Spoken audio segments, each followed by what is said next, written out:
and hello, welcome back to TechnoPoverty. It is Shin Megami Tuesday. I'm Henry. And I'm Lux. And you know what, Lux? Thank you for being here. I was very scared playing Aliens alone last night. Jacob got yoinked from the interdimensional engine, but you're here, you're back. I know you slipped out of the engine last week as well, and we've been having some issues, but we've also been playing scary games in hell. Yeah. I needed a friend. Thank you for being here. Yeah, we're today. back. You're welcome. It's good to, they say hell is other people, but hell also is a scary place to be when there's no other people. True. I think through A real Hegelian contradiction. yeah, there's some sort of sense you can make of hell when you're sharing it with someone. We're level 45, Jesus Christ. Yeah, that's something that was striking me at the end of last run. We're at level 45 of what I assume is a 99 cap, but I don't feel like we're that far. Like, Well, we're about to get out of here. yeah, the proportion to the level cap of completion is not the same as the narrative cap, correct? Like, we've probably got more story than I'm thinking. I think it depends what ending we go for, but we'll see. Okay. We should check the map. I did. I think, did we want to exit this place? Yeah. Right, we came up the ladder, there's the save point right there, we fought the optional boss, we went this way, we want to go up that away. Alright then. Wow, this is almost calming compared to the weird Aliens fan game Jacob and I found while just surfing Doom wads. It's too scary. This is much better. I want to talk with the demons, I don't want to have to run from them. Whoa, cookies and a stuffed crust pizza from DiGiorno? A true The Hamels genius. Mammals is on a real decadence kick. Do I have a Mothman? I guess I should look at my screens and take stock of what I have. It has been 2 weeks. But at the same time, these Mothmen seem real lightweight.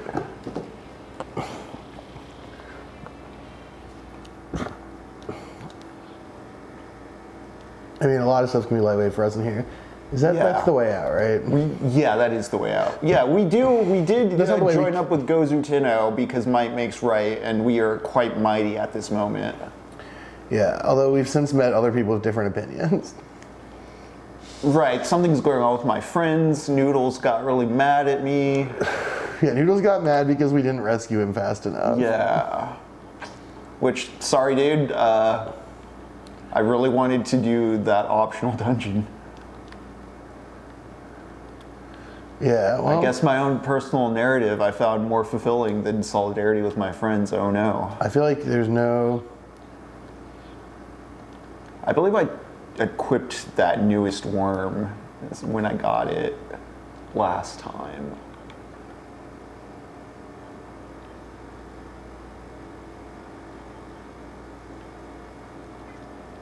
Alright, let's go to the surface world.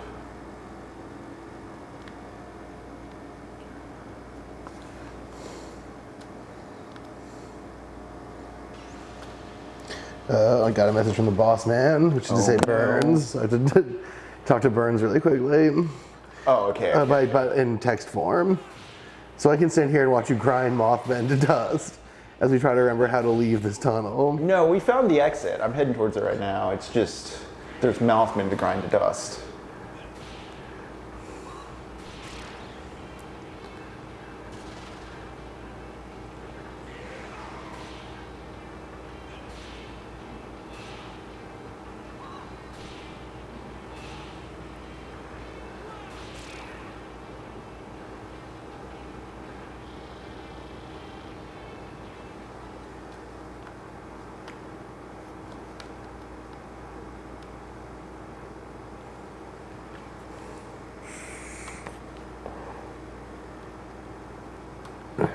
Yeah, see? Exit.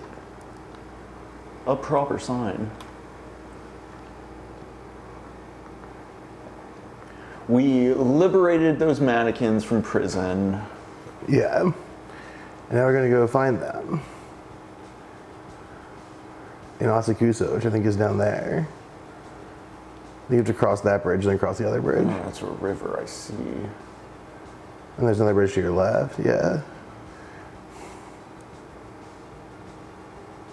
This is really the only place I can go right now. Yeah. Yeah. Dang, and the moon's almost full.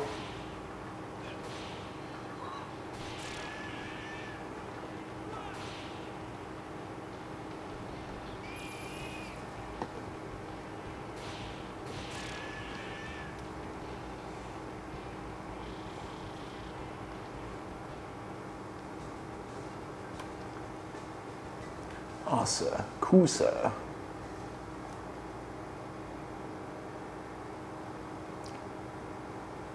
Lux, how familiar are you with J.G. Ballard? Extremely.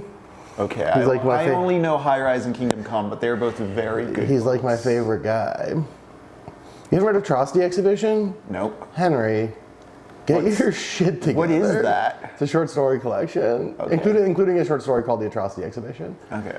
It did blow my mind when I found out he wrote Empire of the Sun and that it was like biographical, because I only ever knew that as a Spielberg movie with Christian Bale for the longest time. Yeah, that book is good, but it's very different from his other stuff. Yes. Atrocity Exhibition is like, I think,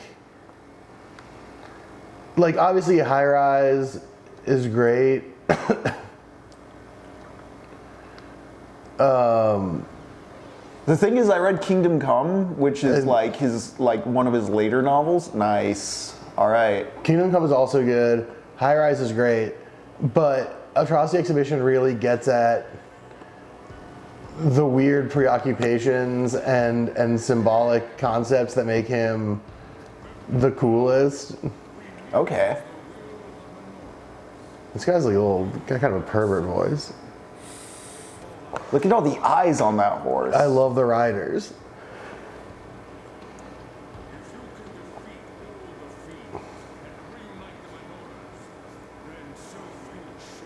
I agree, and I am pliable to suggestion. God, my leg bruise is finally starting to go away, which is nice. Oh yeah. How you feeling? If it's fine, I just tried to do a cool spin move at softball and I hurt myself 2 weeks ago. I remember seeing that last week when we were hanging in Eddington. Yeah. Some kind of Argus horse, exactly. Set to guard some sort of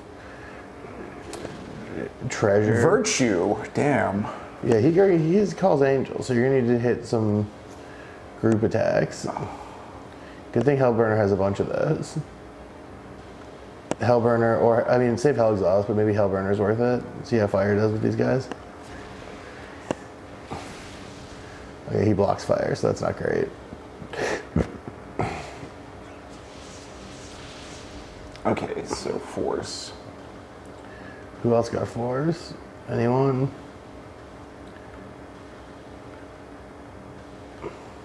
Oh, Hellbiker has force. That's good to know. That's good to remember. So they can get hit. Unfortunately, we're running a pretty fire-heavy crew right now.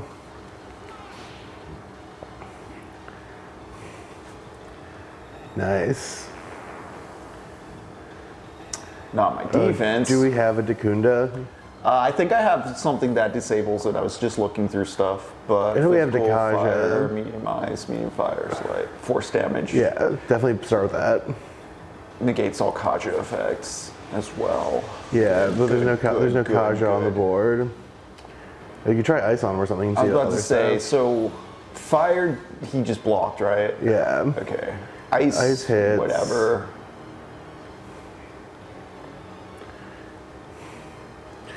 We've got to have a Dacunda because there's like no way we squashed. Well, once we found the shadow thing on that ogre, they never got a turn in on us. But yeah. Well, that negates Kaja effects. Yeah, I'm saying there's no way that we tossed. What's his name? Matador in the blender and didn't keep that Dakaja on someone. I can't remember who. Or Dacunda, rather.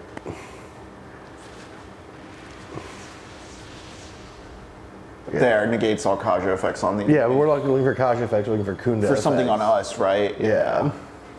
Which I think, unfortunately, I wasn't seeing. yeah, I don't think we have one.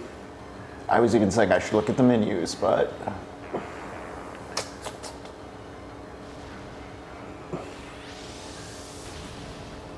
Ouch. Give me a big heal here.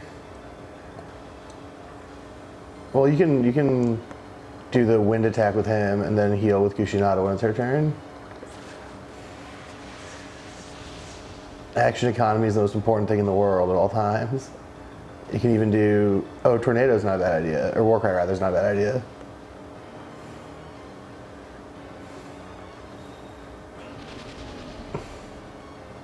Now, big heal.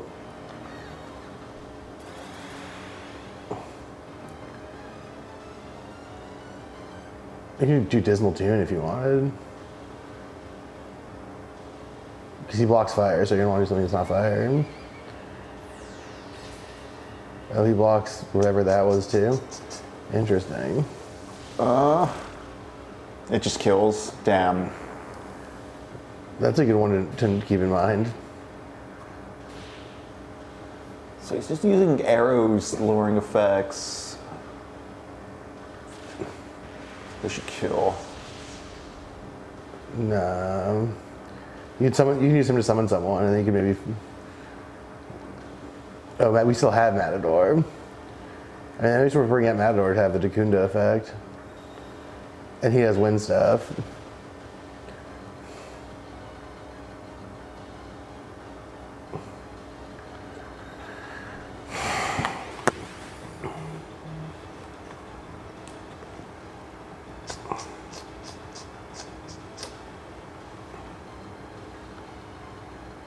Might be worth healing, honestly. Yeah, I was just like, don't do meteor armor. Okay, let's just get everybody full. Yeah, because he has this move. Big ouchies. Oh, that didn't hit anyone, so that's cool. Yeah.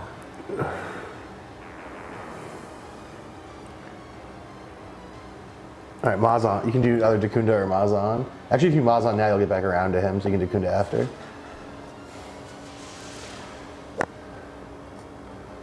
And then you can do, yeah, here we go. We're getting the combo working.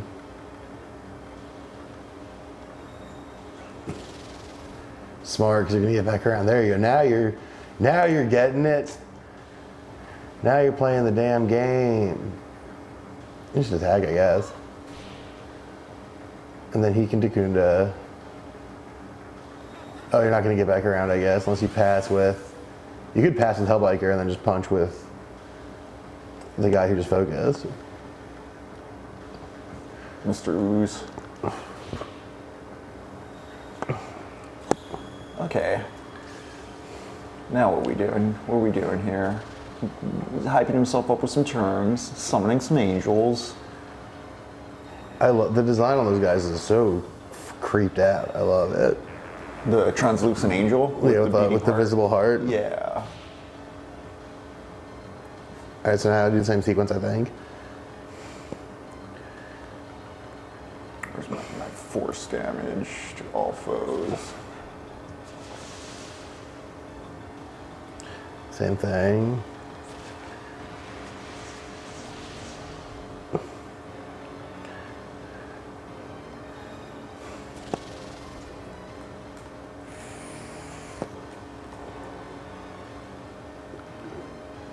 Don't do fire, because he'll block that, you'll lose turns.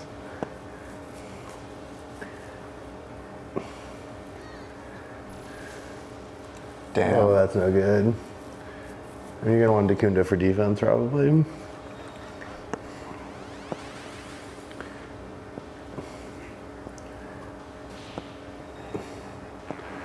That's unfortunate, because that is such a good sequence to get into. Yeah.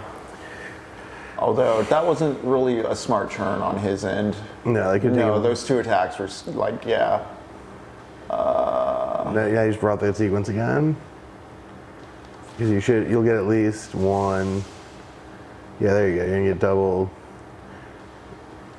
As long as he has those guys out, force attacks are gonna give you There we go. extra turns. There we go.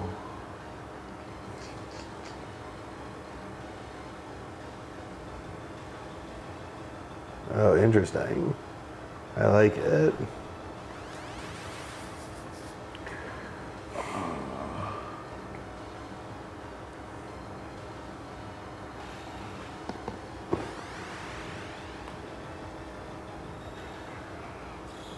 Let's see what he does here. Imagine, like, this is the thing, is like, we're level 45, and we were just like, wow, we're so tough and strong, and then we get to the next story beat, Right. and they're like, now there's this guy. If we hadn't have done like we the weren't- Amala dungeon and like Yeah. gotten so lost in the prison, Yeah, if we weren't so fucking jacked up, do you think, like, this fight would be so difficult? I feel like I didn't even strategize walking into this thing too. You know what I mean? Like Yeah, we just walked with the our- biggest hiccup was the start of the fight because we were kind of damaged, but we got to full health and a good turn order. And now I'm feeling pretty Yeah. spicy. At least we got a good sequence going of action economy. I brought up Ballard because I kind of accidentally stumbled into a sort of linear order of genre evolution way back with JSRF talking like Naked Lunch, Shimmeragi Generation. Ballard, sci-fi, so. horror, cyberpunk. Sci-fi. What would you classify him as? And like you're talking about his short story collection, really highlighting For his sure, tenets. What are some of those things? for sure, sci-fi. I mean, he's like obviously extremely capitalism critical, and we love that. And then Shit, wrong one. oh yeah, that's not what we want, but that's okay. Because now you can Dacunda with him, then you can hell exhaust. I mean, he's just like, he's really, oh, brutal. He's really preoccupied with, you know,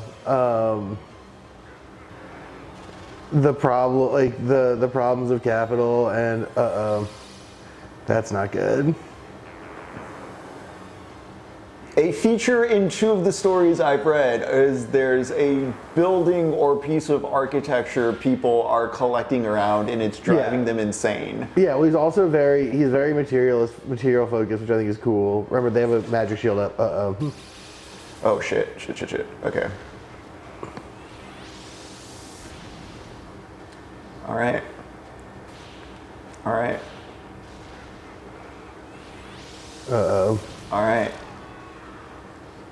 Well, there goes Matador, but we got the turn back. Oh, I'd have hell exhausted with him and then heal with Kushinada. But now you can, bring someone else out. Oh, Dionysus or Daisoju, maybe. Dionysus might be good. Oh no, Dionysus doesn't have wind. Maybe does Daisoju? Well, we'll find out.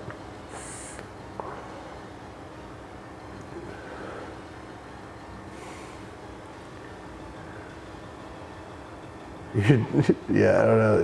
I don't know if he's good for this kind of fight, but at least he's gonna give you the heal. Yeah.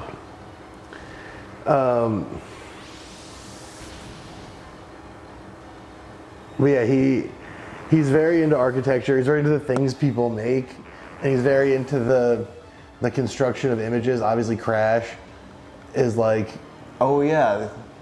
is built largely around The Cronenberg one, right? the one that becomes the Cronenberg one. Yeah. Yeah, is built very much around the car crash as an image, the function of the car crash as an image in society, like what that means, what that does to people.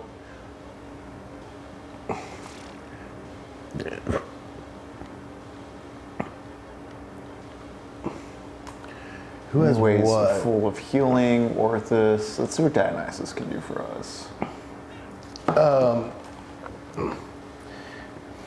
He's got Mazam, so that's helpful.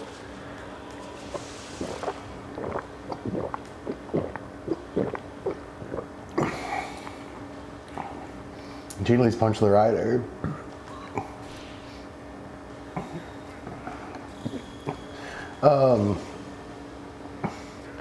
But yeah, I mean, he's obviously very much preoccupied with that stuff.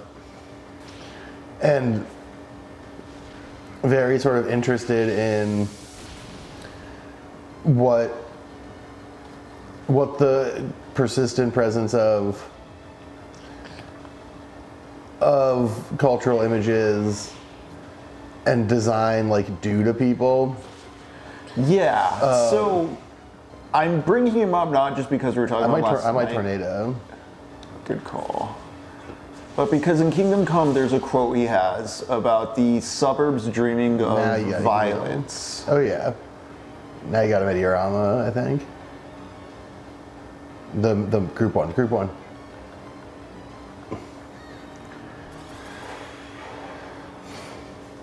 And that's something that comes up both in the way we romanticize like the apocalypse, as seen here, but I think it gets at something you were talking about earlier in this run about like all these subtextual demons just becoming explicit due to the regeneration through violence. Hit that white rider, baby. Of the thing.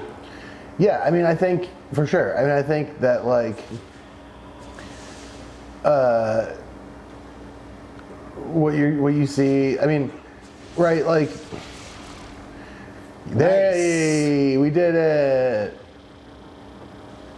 Holy shit, that's a lot of XP. Yeah, a lot of money. Here we go. But yeah, I mean, in some ways, if you think about it,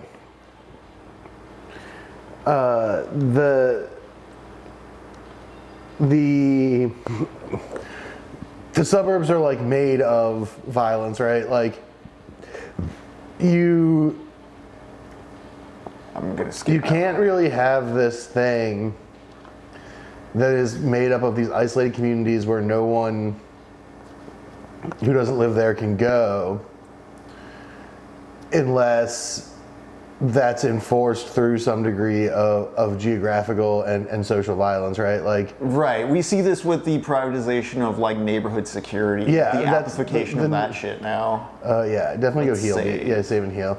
I mean, definitely neighborhood security is like the big obvious one, but also like, you know, putting big old highways. Well, hold on, I'll talk more about this in a sec.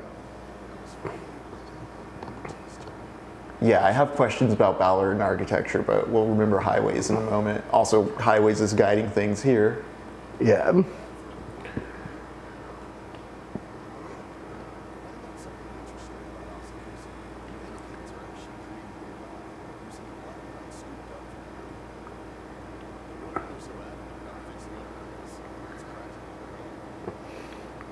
Yeah.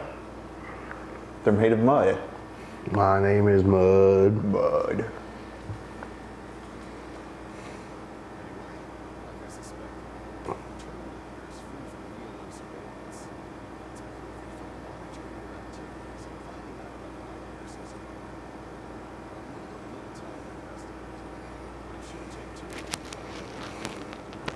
About Nilo. All right. Oh, this part of the JRPG, got it. We need 3 menorahs for the next dungeon, right? Yep. And we only have one. Yeah, that's right, Arash Mickey. We're talking Primus. And I think his contention of like they're made of mud nearby, so this is their home, is a little bit specious. Because like I don't know, I came out of a Chinese food restaurant / Sibley Hospital, and that's not my home. I'm not drawn to Sibley Hospital in Georgetown. Go heal. Just like be careful. But yeah, so it's like the subway, the suburbs. Like obviously, there's the question of like, you know, private security, all that shit. That's sort of clearly part of the math See here. what gyms I can I afford. don't think there's gems in his regular store, but we're gonna want stuff in the regular store. Get out of the bottom, CBSD Bagatabas. Yep. Fire type, eh? Yeah, 2 of them. He's also got Nirvana.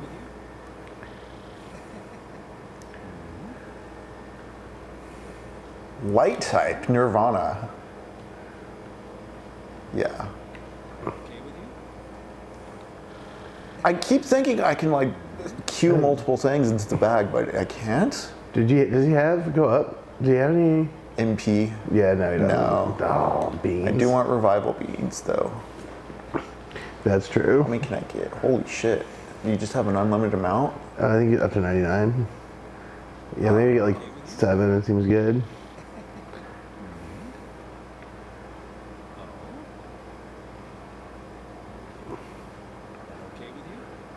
just in case. Yeah. Sure. Oh shit, he gave me a lucky ticket? Yeah. Or a lucky, okay. But I yeah. kind of skipped that prompt accidentally. I was meaning to talk to him.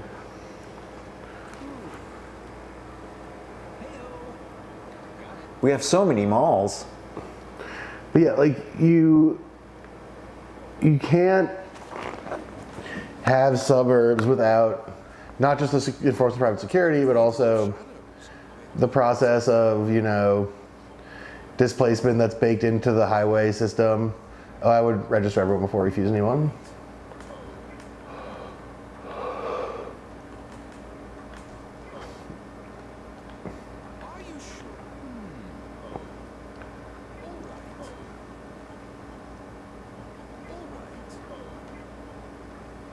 Now let's see what we can do.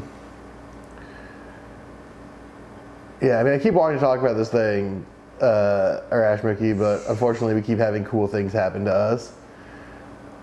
I mean, we can always buy Yeah, I want to get back to highways. We can always buy those guys back if you want to get Pazuzu. I do want, and that's what I was thinking. I was like, who am I spending here? I'm spending Bareth and Dionysus. I can just do this too.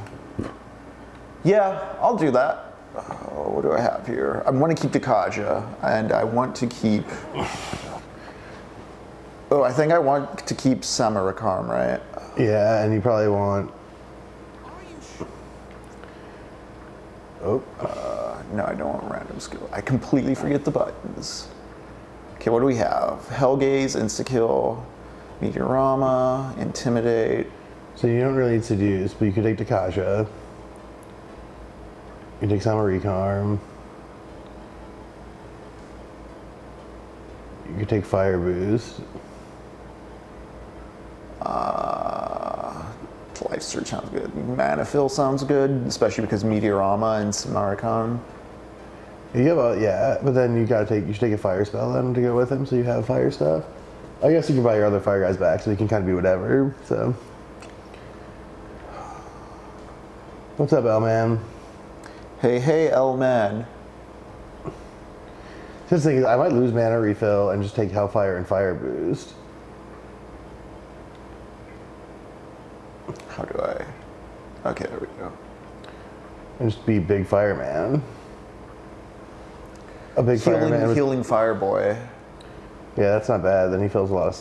I think I'm going to buy back Dionysus, but not the other guy. That's fair.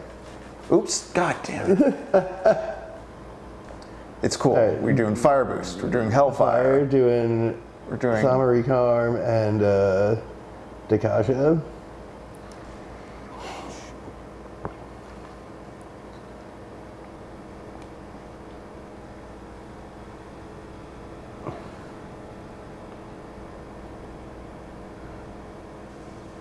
But something I find interesting about, because Ballard was British, correct? Yes.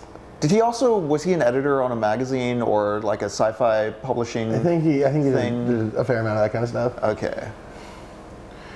But yeah, like, so if we're gonna talk about Ballard, then let me just get this over the edge, because it's a very Ballardy thing, is like, you can't create the suburbs without like the various violent processes that are built into like building highways, locating and relocating people, all that kind of shit.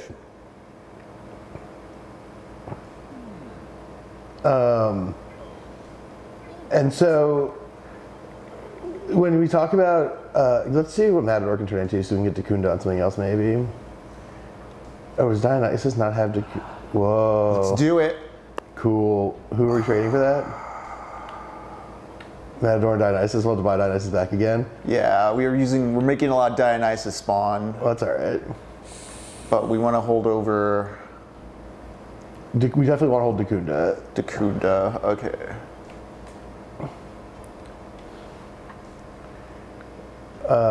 What's Watchful? Hell yeah. And yeah, all cool. foes.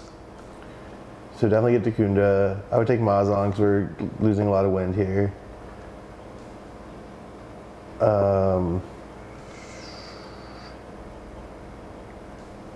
They could take mana refill. And then I'm thinking either we keep this Kunda thing going. Well, what does Mahama do again? That's wind to everything. Mahama is light insta-kill. Light insta-kill, and then Mazan's wind to everything, mana refill to Kunda's. I'm thinking, do I want to just Unda it? Yeah, that's not a bad idea. I honestly prefer lowering. Yeah. Also, it costs less. Yeah, it's smarter. That's good. I'm not sure if I want to buy another Dionysus again. I'm partially trying to empty slots with. Yeah, we this can leave process. Dionysus out and see how it goes. Shiny Boydie. But yes, violence to make the suburbs. Yeah, so like there's the displacement and the construction process with highways, there's private security, there's like the hyper atomization and like the isolation principle, sort of everyone's just kind of living in their own space kind of thing that is sort of endemic to that. I would put Pazuzu in because Horus can learn from the bench. It doesn't have as much direct damage stuff. And then Kushinada, yeah. I think that's your money team. For now, anyways. Oh, hey. Yeah, so we were ahead. So we did fill that one out, and then we'll probably find the other ones as we go. But yeah, so there's that whole process by which the suburbs are constructed, right? Like, the whole idea of isolation and of sort of separation of individuals from each other and from like shared society, and then the physical isolation that comes with sort of highways and things like that, separating folks. It auto registers when you make a guy. All that stuff, and then obviously what comes out of that is a social formation that is not especially interested in the benefits of social interaction, in the benefits of community, and is much more, or certainly not the benefit of solidarity. To the degree that it is interested in the benefits of community, that benefit comes largely from, the HOA block party or whatever, and less so from shared stuff. I mean, High Rise isn't about this because it takes place in an apartment, but High Rise is like very sort of, the higher up you go, the fancier and nicer it gets, and also the more economically stratified it becomes. Yeah, so I have kind of questions about maybe the social context or what was happening at the time, because in High Rise, that strikes me. I also think of A Clockwork Orange, more so the book than the movie. I think Kubrick kind of misses this aspect of the book. There's a criticism or a tragedy of the loss of like the commons, or like the welfare state is dysfunctioning or is being torn apart. And I don't mean the welfare state in like a negative sense or anything like that. I just mean there's a loss of like a commonly held idea of the social. Yeah, I mean, I think that was sort of big time happening in England at the time, right? Like the 70s and 80s were both the sort of social degradation that led to Thatcherism, and then obviously the employment and development of Thatcherism to British society, and sort of Thatcherism is very much sort of an antisocial set of policy goals, right? It's very the monetarism, atomized, hyper-capitalist, hyper-privatized, hyper-individuated social structure with Skin Ripper. Oh yeah, the Skin Ripper's out here.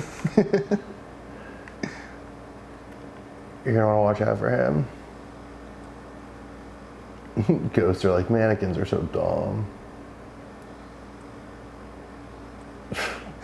Well, I mean, this is what we're talking about, right? Right, like, yeah. Like, you're gonna go here and not to the holy zone? Honestly, I did not expect that to, okay. This looks more optional or less like the critical path. Yeah, it's probably true. I think he just punches the guys to death. Yeah. But yeah, so the ghosts are mad that the mannequins are gentrifying the area, or it's not. It's reverse of that. It's reverse gentrification, right? It's the idea that the good old dependable whatevers, the people who used to live there, who were supposed to live there, have gone. White And flight. now, yeah, exactly. It's a white flight reaction. And now these new guys who, who even knows their deal, and they could be, all right, well, we can talk to these folks once you kill 2 of them. Yeah, we don't have any of her yet.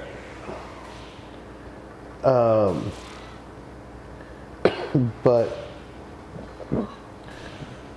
the idea being like, much like with the whole suburbs thing, like God damn, we just cannot hit these guys. I mean, you just pass so you can go talk. I don't have like a seducer. I think we got rid of that. right Oh now. my god. Oh my That's so God. annoying. Alright, well. Oh. Infuriating. Why are they so good at blocking? Okay. They're just good at dodging. I just gonna Oh, summon another no. one. You're just bringing forth more friends to get hurt. And now you can just pass back to Mr. Ooze, who can talk.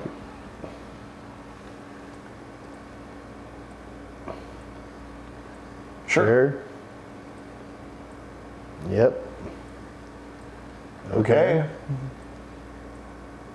Oh, she was on an errand. Had to wash her hair. She was busy. That's unfortunate. But yeah, like a big thing.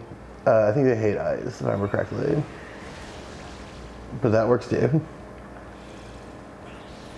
I just wanted to do a hit all, but yes, nice, awesome, excellent, thank you. But yeah, I think that what you get with High Rise, I think a thing that Ballard is very fascinated with in general is, well, what is attack all? I guess we'll see. And he has space for it, so he just, yeah. Do you want to change the skill? His loadout's pretty good. Yeah. You never know Sorry, what you're turning away, damn. What is attack all though? That's what I was gonna check. Oh, 6. Okay. All his attacks just hit everything. Can I cast that on, oh no, No, it's just that that's when just he a thing when he does attack, passively. it Got just hits got everything. Well, this is cool. Mannequins don't have blood, do they? I don't remember the knows? lore. Who knows who has blood anymore? But yeah, like I need to know if this is ghost blood or mannequin blood so that I can adequately adjust my racism chart. yeah, I'll figure out where to put the dial. Yeah. But yeah, like Ballard is just like so often caught up in how we build society in a very literal sense, like what it's made of. Yeah, this brings to mind, I was listening to a William Gibson interview talking about Neuromancer on the other side of the interspace engine, but he brings up when he was growing up in the 50s and 60s, you know, because of like what we call retrofuturism now, but there's like a more futurist sort of impulse or this drive to be like, adults are going to build the future. In part sort of is why his generation of authors and that generation of like science fiction authors were very interested in that structure side kind of idea.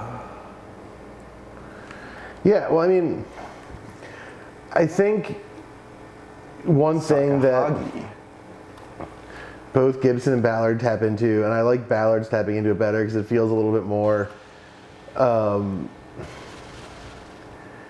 Gibson feels like he's doing a lot more for style, whereas I think Ballard's doing a lot more in a sociological sense. Yeah, well, it's almost like Gibson is. I mean, you just do auto. I think for these guys are nothings. Oh yeah, he attacks all now. But I think Gibson's really interested in how the computer and technology are going to change people's lives, and obviously that's somewhat bound up with the social system with which they exist. But he's not really as concerned. I don't think, like, what's a good way to put it? Like, he takes a lot of, I mean, I guess Ballard was this too, but he takes a lot of sort of contemporary problems and is like, wouldn't these be worse if everyone was computer? Which he's right. Like, it would be worse if everyone was computer. Death Touch is not so good. Doesn't mean anything. It's not as dangerous as it sounds.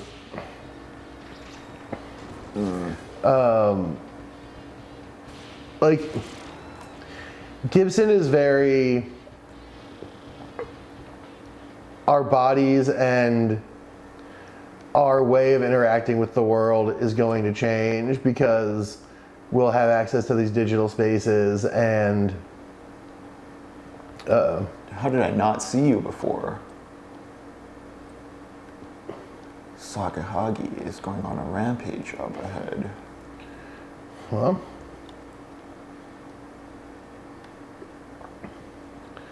we'll have access to digital spaces and we'll have, you know, we'll have new computers and new technology, and capitalism is gonna spread unabated. No? Not yet. You don't want to go after Sakahagi? Are you just gonna use some of those medicines you just bought to max everyone out? Magic-wise, we're all good. Okay. Like, you know, we're all gonna be changed by this stuff. Whereas Gibson has this very weird but fascinating perspective of, well, I'll let this play out because this guy's fun. Okay, I was gonna say, I think what you're articulating might be a distinction between like science fiction and cyberpunk in general, or well, Yeah, Ballard's more of a low-tech or realist, like horror sci-fi guy. he gets into high-tech stuff too, with stuff like the cloud sculptures of Coral D and stuff like that. Although not Whoa. You dare to oppose me? I thought you were smarter than that. Well, I won't complain.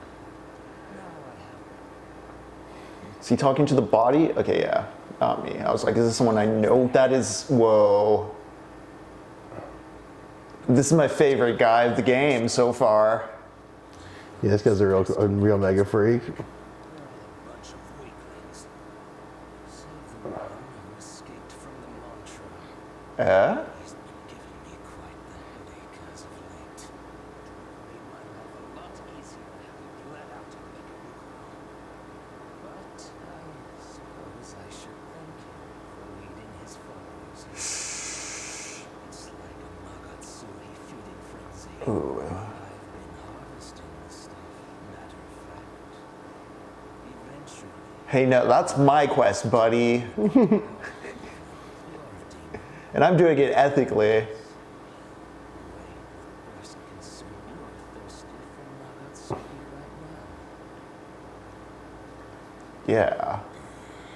I think I'll just slurp you. You know,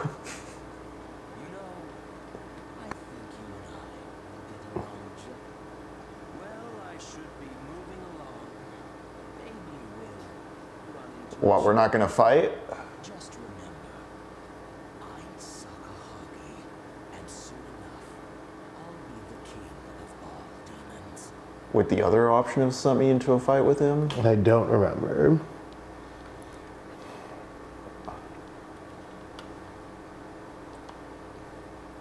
He's got skin made of faces. Sure does.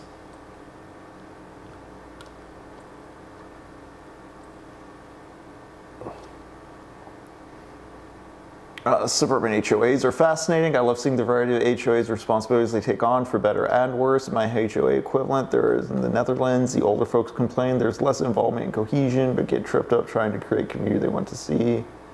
They mean well, but are stuck in their ways. Yeah, I mean, RFK, I think that's basically, I think that's the case with a lot of these things, because I think there is meaningfully a not insignificant class of especially older folks who view the suburb as a place to create smaller, more closely knit communities.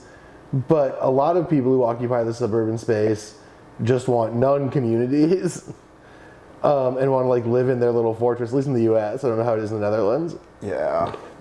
I just want to live in their little fortress. And so Literally castle doctrine, like it's in the language of our laws as far as like what the intended wants are, the innuendo of the thing. But yeah, they sort of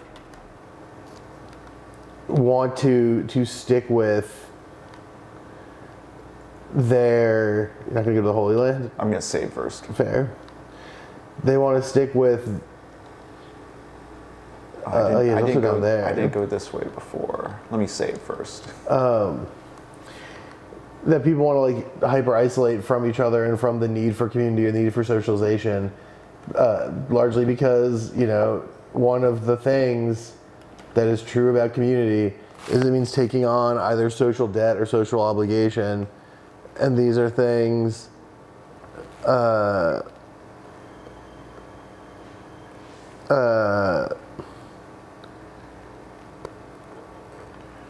Like This gets at something Jake and I were talking about experiences like working at old folks' homes, stuff like that, where just the concept of solidarity is like there's an American Protestant punishment mindset that you really have to get over in terms of like in-group, out-group, who deserves rights, who doesn't deserve rights.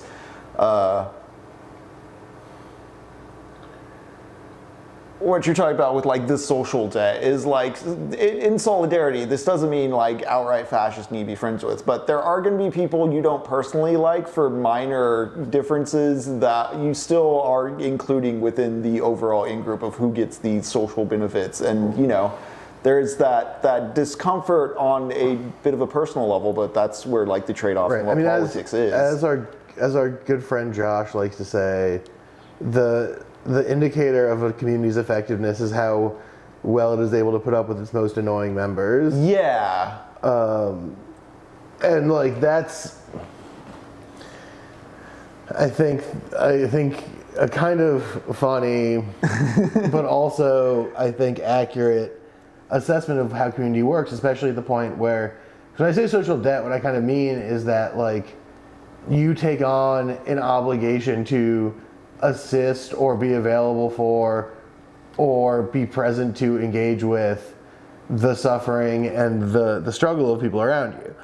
And so to a lot of, at least again, I'm speaking for, Josh is occasionally that's great phraseology. Josh is occasionally very smart, sometimes, when he tries. Wizworld, that's no way to talk about me and Henry. But you don't get it. I have to hit the exile button. There has to be people to exile. How else will I know Jesus loves me?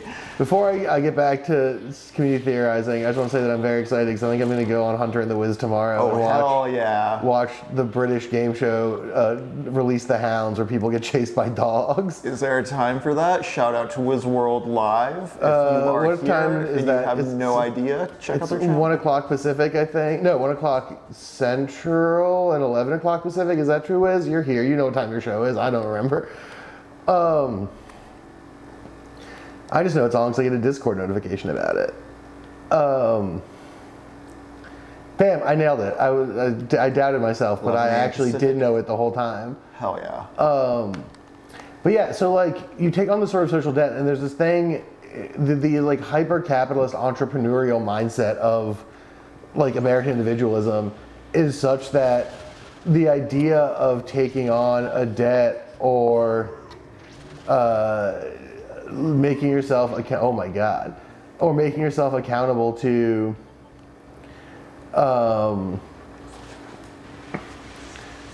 remember his regular shit just hits everyone now. Yeah. I think they don't like lightning. Well, whatever, that killed two of them. You can Hellfire him if you want to just go through, if you want to break I'm this just doing quick. group attacks, yeah. But the individualist mind, Yeah, like, social debt. like doesn't want to engage with the idea of taking on labor or debt or obligation. Like that's by default a bad thing, right? In the Yeah. economic sense, the literal economic sense, but also in like the more figurative social sense. And so there's this natural revulsion to it, which is why you get these kind of, okay kid, okay puzzle boy. Oh? Bug thingy. Let's game on.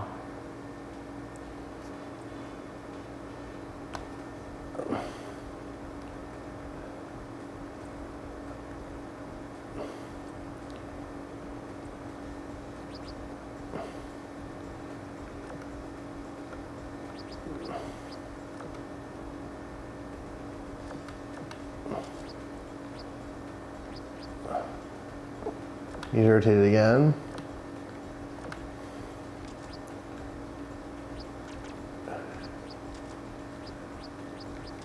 Wait.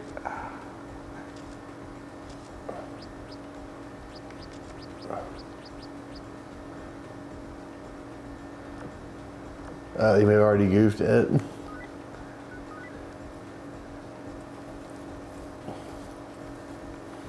Okay.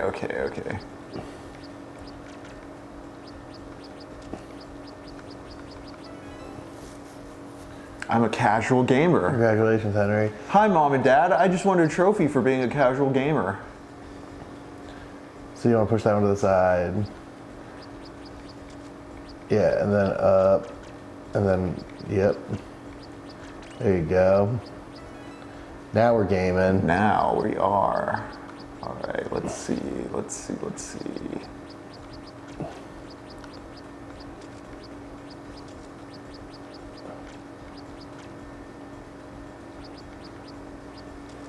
Did I goof it?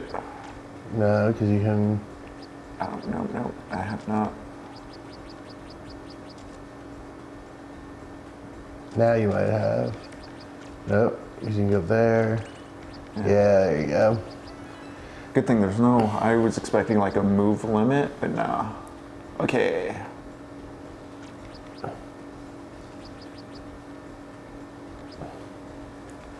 That might have been a goof.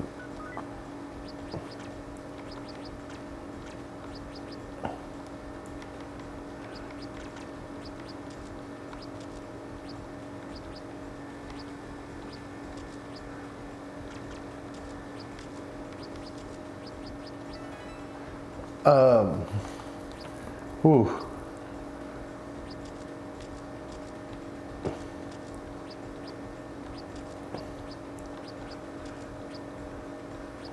One SMT Tuesday guarantee is that we'll find a thing to do that's not the game Yeah. for a prolonged stretch of the stream.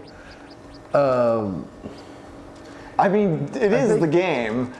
This is something I wanted to bring up actually when we got lost in that prison maze, is that it's amazing how, as a function of plot, there's so much quote unquote kind of random or barely tethered together shit going. It's true. As far as like the variety of what the dungeons have you do and the kind of objectives they press you with. Yeah, you gotta figure out how to turn that guy. Remember that weird cube maze we were going through with multiple ladders in the yeah. face? Okay, this guy. There's some revolutions going there. And then Press this, open this. Maybe, no. that was almost it. I think you need to go up and then yeah. And then maybe, no. Okay, can you try that guy one more time? Oh.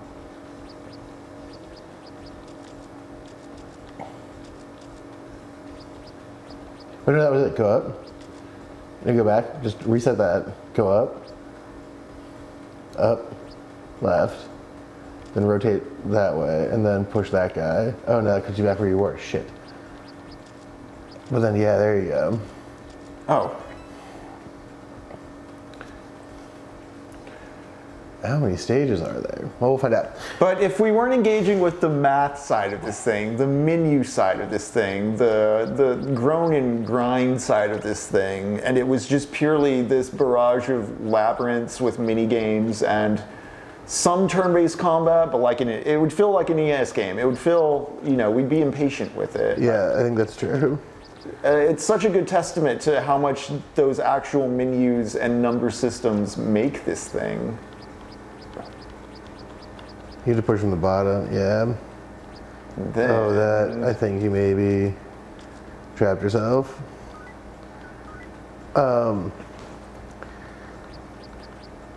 A game is more than just like the mechanical plotting of where the dude on the map walks and who he talks to. I know it. Yeah. So you're gonna go down and push that guy over one and then go below it and push it up to there, yeah.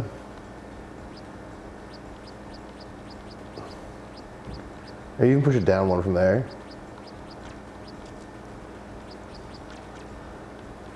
And you can push it up.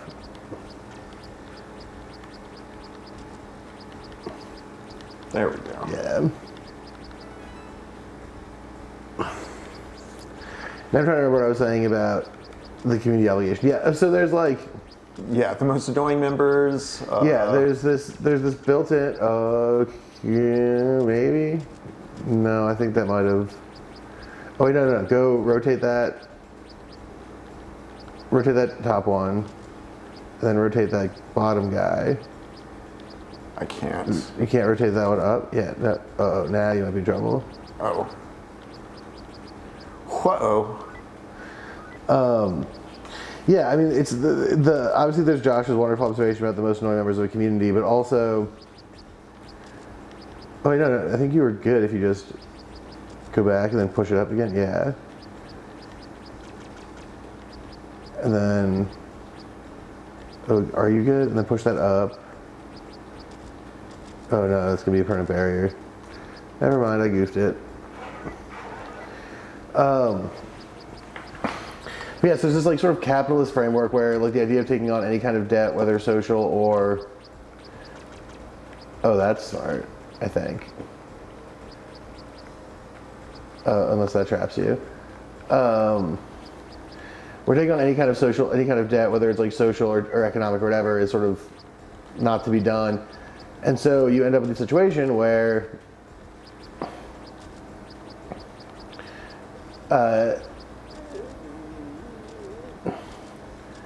you end up in the situation where, for lack of a better, actually no, go back to turn, go back up, no, go back, so that guy back where he was, go around to the other guy. Oh wait, no, you had it. So that guy back up to where it was. Wait. I do this, and then I flip that. Yeah. And then, yeah. Which is this total attempt to sort of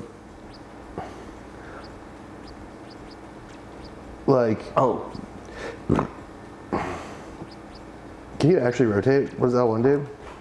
Okay.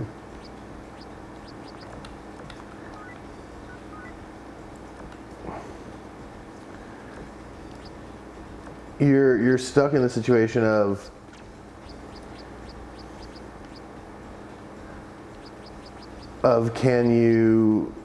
what do you do, right, when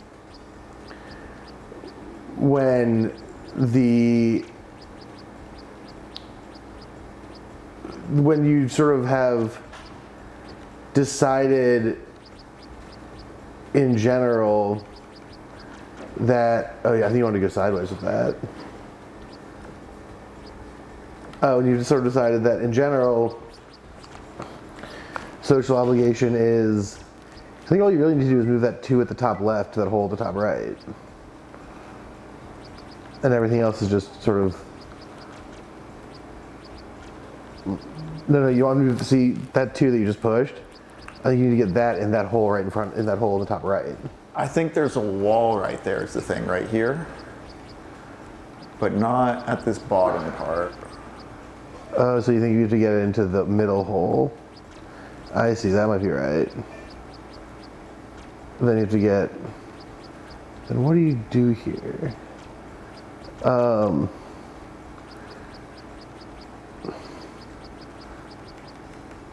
No? Okay. But yeah, because there's no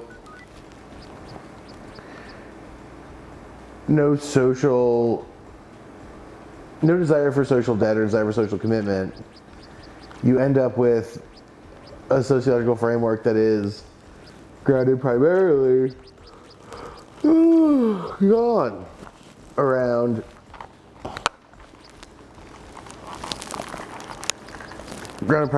around young. I keep starting that sentence, but it's true, right? Like, in exchange for the benefits of community, you also have to pay into the community, right? And I think in general, that's a good thing. I think most people would make that choice, right? Most people would happily accept that cost for the benefit of community. That like,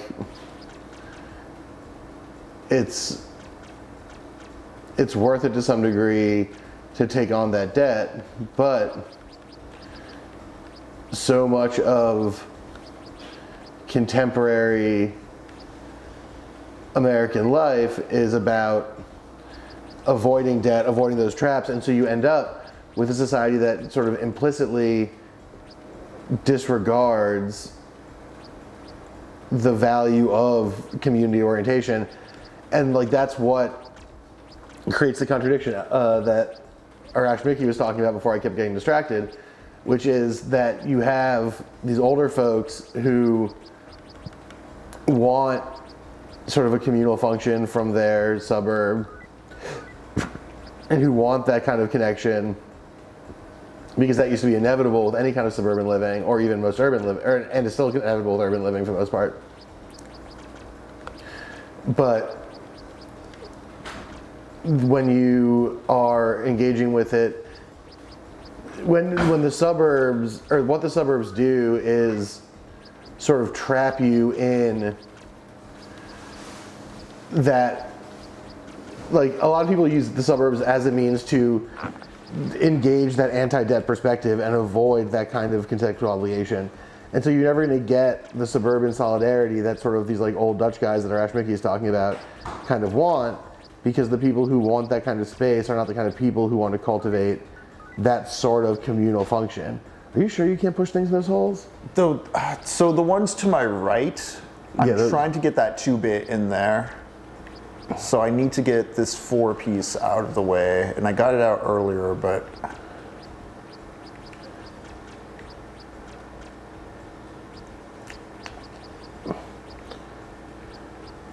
oh, that screwed me over.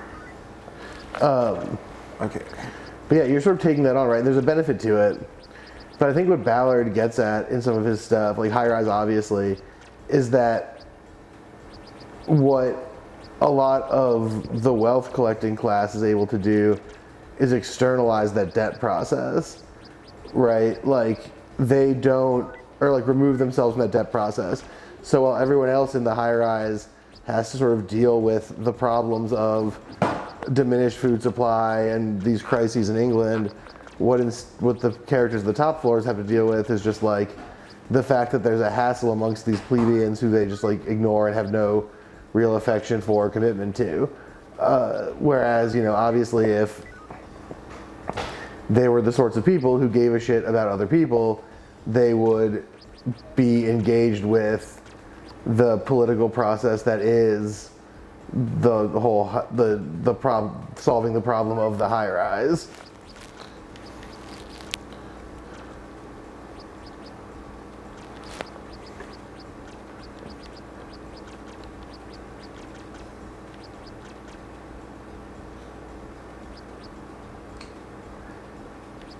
And I think that Ballard cares more about that kind of stuff, I guess, than Gibson. But Ballard also, I think, cares more than Gibson about sort of how society like thinks about stuff like the image, right? I mean, there's famously the Ballard short story, Why I Want to Fuck Ronald Reagan, which is told as a series of entries in a medical journal outlining people's reaction to specific images of presidents and car crashes. And the like sexual overlap thereof, and it's sort of, he's very clearly getting at the latent desire to, geez, this is a tricky disc, huh?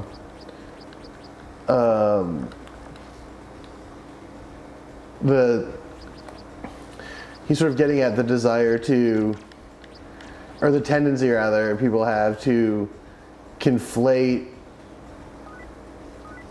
like to be like, oh, the thing I like lives on TV, so I like other things that are on TV. And the drama and intensity of a thing like a car crash with the omnipresent media function of something like the President Ronald Reagan.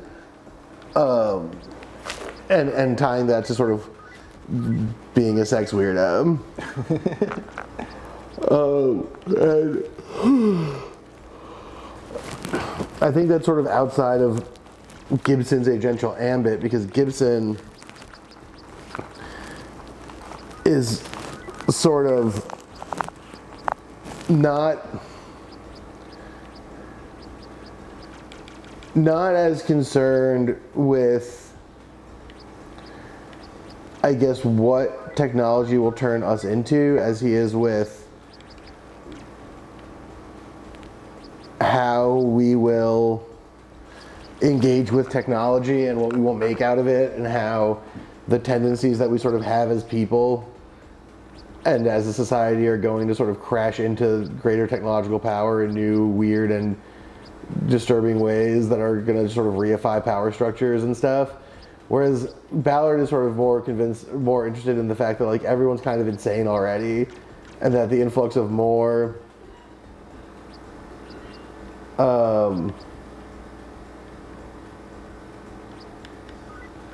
yeah, oh man, I think that's exactly right. And a good way to get me off of my what's the difference between J.G. Ballard and William Gibson kick that I'm still sort of half putting together while I watch Henry do this. But yeah, it absolutely is part of this disintegration. I think, you know, one thing, and if you catch me on the Wisecrack on Michael Burns' stream, you will hear me talk about this inevitably, because it's kind of been my hobby horse for the past, I don't know, 6-ish months, is that like everything is kind of about that now. That like, there is now this thing where it's like the main discourse of contemporary capital is sort of like, don't care about your neighbors, don't care about anyone. Try pushing that forward one. Can it go in the hole? No, it just goes over the hole. Well, I fucked. You should undo I that specifically need this 2 block to like drop into one of those 2 holes that's blocked by the 4s.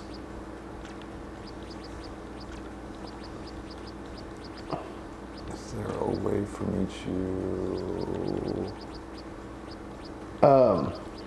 But yeah, I mean, I think you're totally right. That like, so you have this thing that's like, okay, the presence of other people in your life is an imposition and a net negative, and is in fact deleterious to your prospects of, I think I was right, go push that back, and then go to the right, and then go to the right again, then push it one more over to the right, and then push it down 2, one more, and then push it over, and that's out of the way. You can push that one up.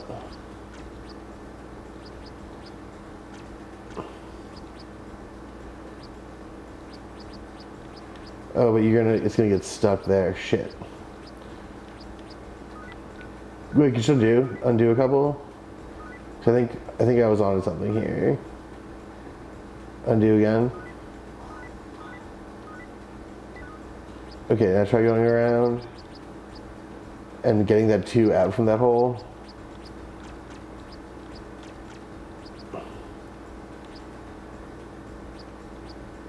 And you push it even further. Yeah. And then Oops. Uh-oh, undo that. Push it up one, and over. Oh god, this is what you want though, is that you want this guy situated such that you can move the 2 past it and then push it back into its hole.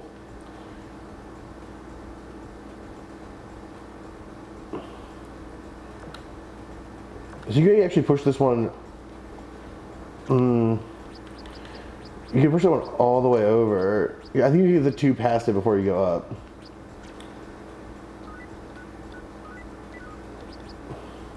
You can't get the 4 through the hole that's getting blocked by the other 4, I think. No. Yeah, you can't get the 2 up that hole is the problem.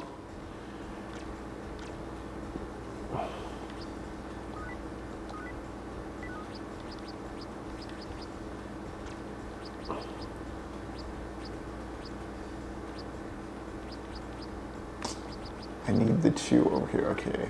I think you need the 2 at the top right? You need the 2. You need the 2 going into. All right. I think you could have had it. I think you were pretty close. Because you need the 2 going into that top right zone, right? So that you can. Oh, then yeah. How do you get?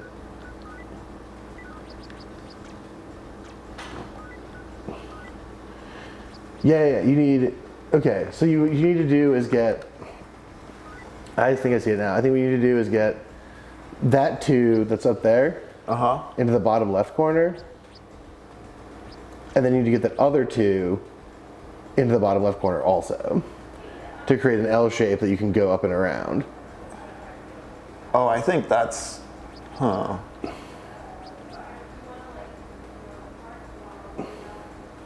How do I best get rid of these 4s is the thing. Yeah, so you need to get those 2 4s out of the way while keeping that 2 alive and the other 2 alive.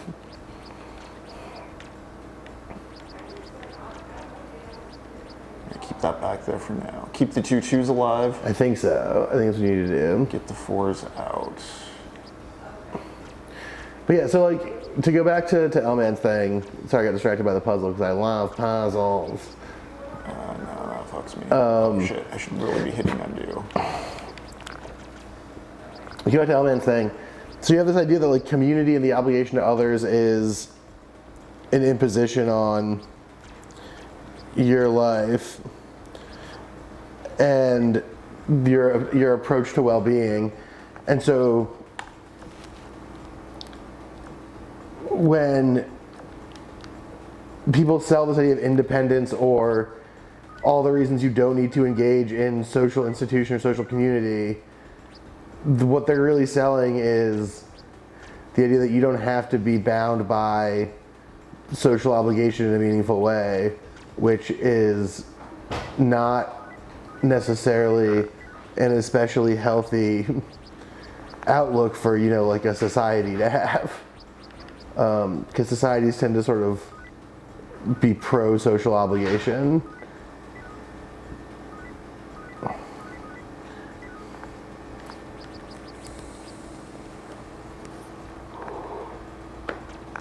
Yeah, I think that's part of why debt is so, it's not an intuitive word to use here, I think it's really real, right? And then I think there's this impulse to want to, like you're saying, Arash Mickey. Yeah, considering it a debt does have that negative connotation to it. Yeah, for sure. Wiz is right. Graeber's book Debt is super worth reading if you find this stuff interesting. Oh yeah, Graeber? Yeah, Debt is very good. Debt, A Construct is bad. Debt, the book, is very good. And I highly recommend it to anyone who finds any of the shit I'm talking about right now even a little bit interesting. I'm a big reco on David Graeber's Debt.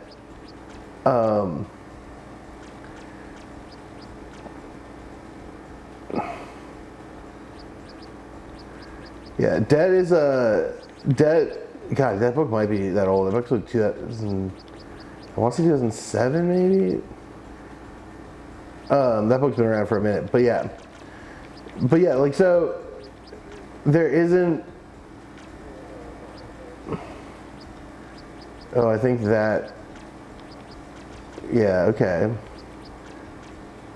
Not there. You want to go one lower so you can keep maneuvering it?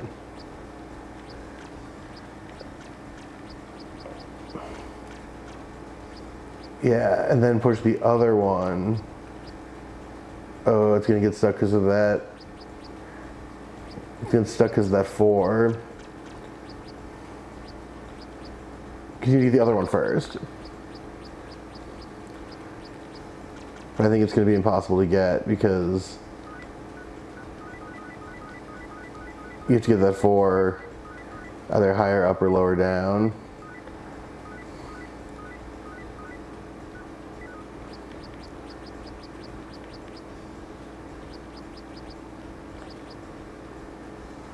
That second 4 is what was fucking you there. But Yeah, I know. I'm like,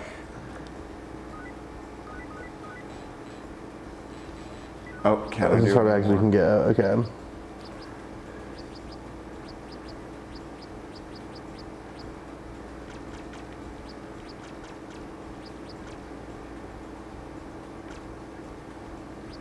Yeah, once it's there, we can't really move it anymore. Right. So I think we do have to get that. Okay, so then it looks like no, because that'll still block it.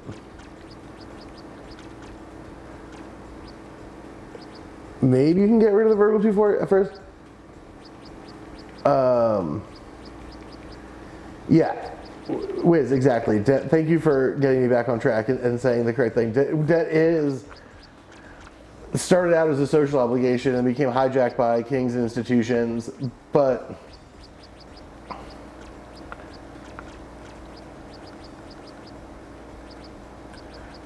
Did I fuck this up?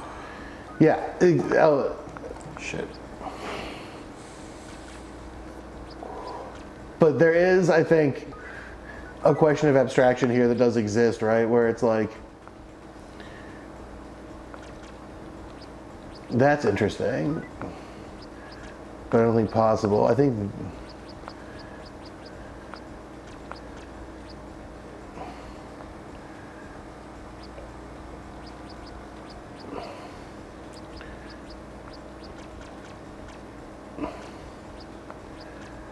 yeah, I mean, the passing around the Venmo is a really classic one, right, Wiz? Because it's like, when it's, you know, I buy Henry a pizza, and then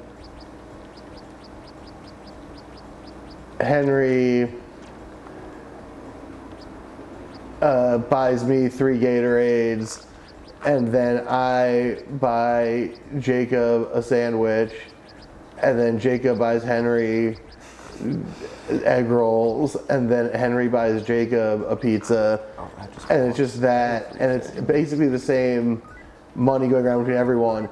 But even if there are gaps in that, the issue, you know who talks about this actually is beloved scholar Alan Sokol in his wonderful book Bataille's Peak, the weird book about oil and excess. That's a very interesting and weird book that I'll talk about that a lot. Is that those exchanges all that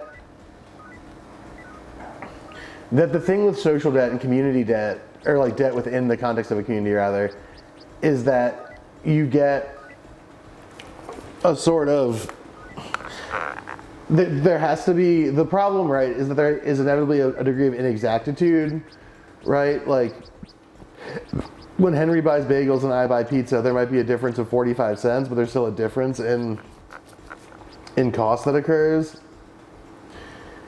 And the willingness to accept that gap in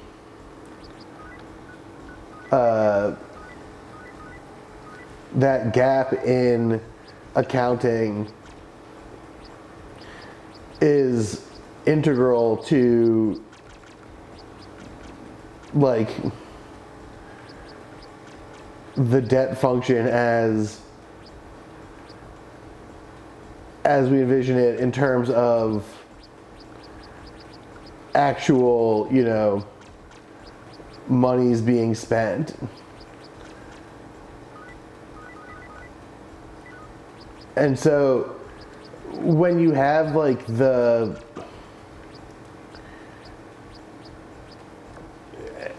is, this problem of excess is where sort of the communicative issue of debt becomes real, right? Because when I am imagining a social debt, my understanding of what that constitutes may be different from someone else's, and there's no real way to adjudicate that gap. But the willingness to accept that, such an arrangement is, if not only possible, but like generally beneficial. I think you have to get, is it possible? Okay, I know I said the opposite before, but it might be this. It might be that, it might be that you have to get the horizontal 2 past the 4 there before you move that 4 into the big slot.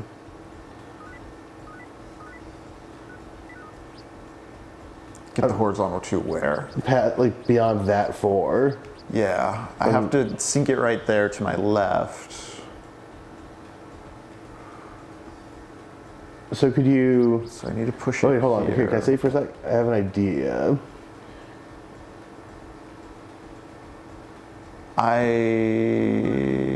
Yeah. Okay, let me see if this works. I'm going to, whoa. Undo Square, that. yeah. Now you get to familiarize yourself with the controls, haha.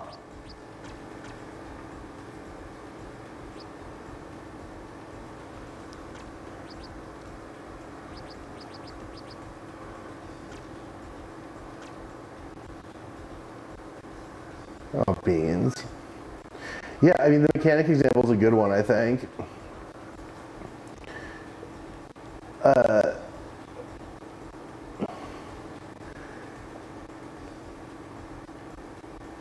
Shoot. It will even out. Ah.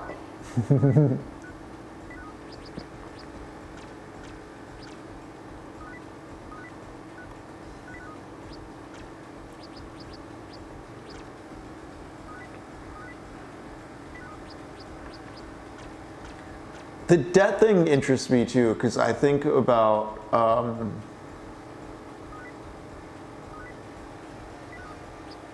the hesitancy to do something like give dues to something like the DSA or a political organization, just because like the exchange of currency seems somewhat against the norm of like what the perception of doing politics is in America.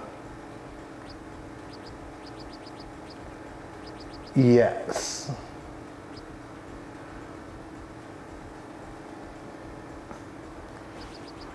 She lean all over my debt till my blank go blank. Ah. There he is. There they are. There's our friend Gnarly with their famous she blank on my blank Haha, bit. gnarly. I really feel like I'm so close to figuring this out.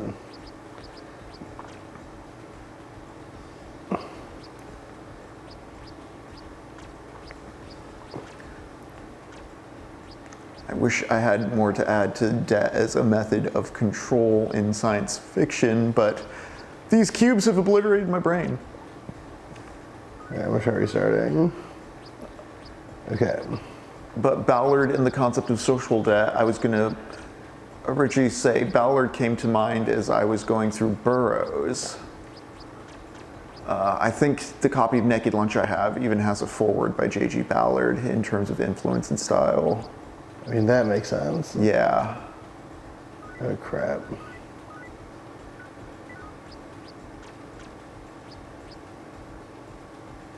No, this isn't gonna work.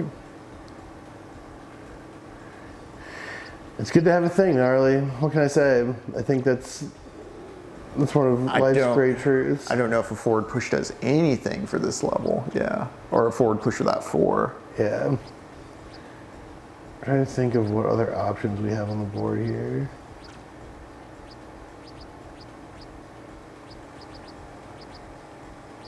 I haven't tried vacating the 4 from the north side, or what is currently the north side. I don't see how it would help is the thing. Yeah.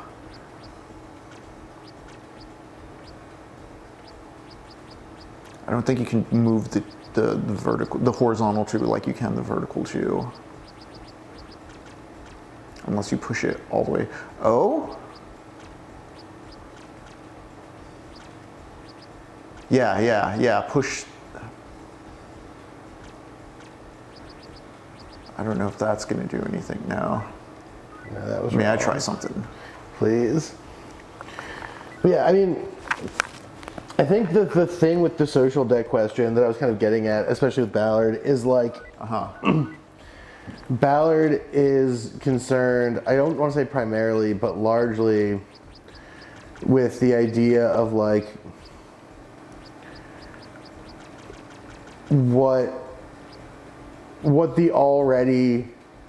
how the already messed up way people look at the world because of like media and image, like what that, okay, interesting. How are you gonna get it back out though? Progress, okay. Yeah, but how do you get that out is the thing. Oh, can you push that all the way down now? Wait, you might be good. Go back. No, you go to what you're doing, go down, go up. And push that, go around that 4 to the top.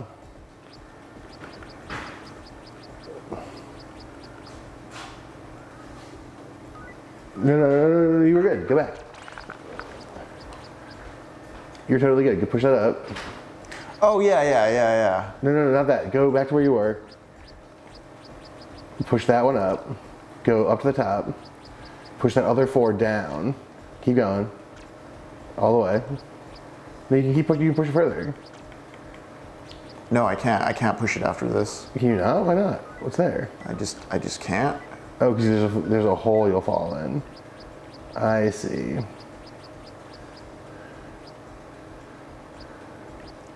But Then go back a little bit.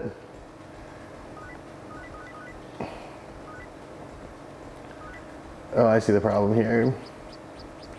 so Well, you can push that one. You have to get rid of that. Oh no, go back. Go undo one more. Undo. Put that down. Oh, we just need to get that. Yeah, push that up. Oh no, not that. Push the four on the side there up. No, the other one, the one on the left.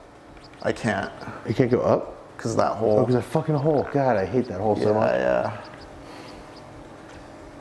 Because, yeah, you need to be able to get. I can do this. No, I can't do that. Oh, maybe you can do this then. Maybe you can go over to the 4 on the right and push it to the left. No, don't push it up. Push it to the left. Yes. And then you can go up. And then you can push. Yeah, no, you're. I think you're. And then you can push the middle one down 1. Wait. I think I can. So I can push this guy back, right? Yes. Okay. I just can't get over that hole. Yeah, then you push that to the right. And then one too far, I think. Undo. Yeah, and then you can push that guy into the slot. We just don't need him anymore. And then you can push the. Oh yes. The two down. Hell yeah. Wait. Just to not fuck this up. Yeah. Maximum clearance. Yeah. Maximum clearance. Okay. I see. You're gonna need to push that other one to the side. Yes. Wow, we figured it out. I mean, don't do that. Not that one to the side. The red block that's already over there. You need to push to the side.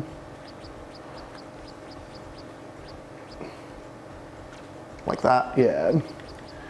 Because then you can push this block up 1, over, and then up. We did it. We gang. did it. We did it. All right, sorry. Got totally distracted by that puzzle because that was all right. Henry's better at these ones. Oh,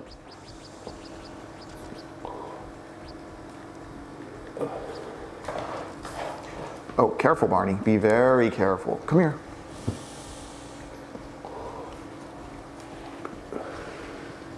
Chat. Barney's here. Jacob's still without us, but she's our little hall monitor. She's here to say hello to us. Gnarly, I appreciate that. I'm sorry that I'm so rambly today. It's been a really tired. Oh, what's up, Mask? It's been a really tired couple days for the Lux man. Maybe I need you.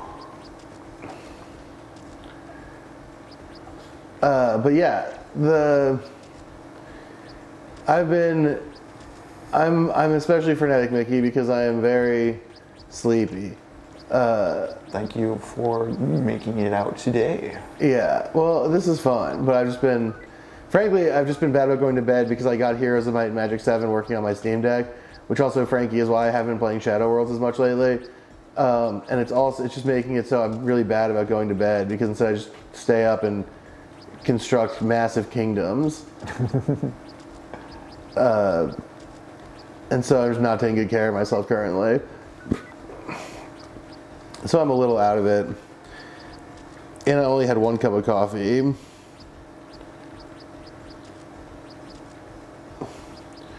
As opposed to my normal 3 or 4 by this point in the day. So I'm a little bleh.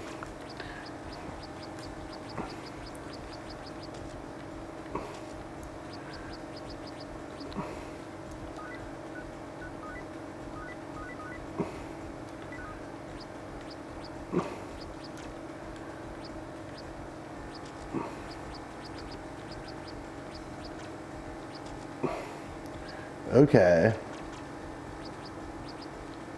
Now the question is, can you free the...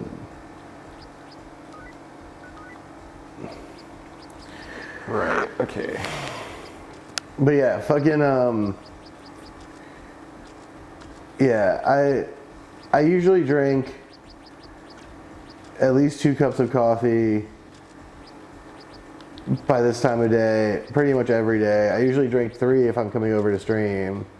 So I usually drink 1 right before I leave. But see, what happened today is that Cass, my wonderful and brave partner, she got off work early, which is great for her. And we love when that happens. We love when she gets off work early, but she got off work early, so she came home and just drank the 1 remaining cup of coffee in the coffee pot because, you know what, why would she not? It was just there. And so instead of coming over having just drank a cup of coffee, I came over drinking less coffee than usual.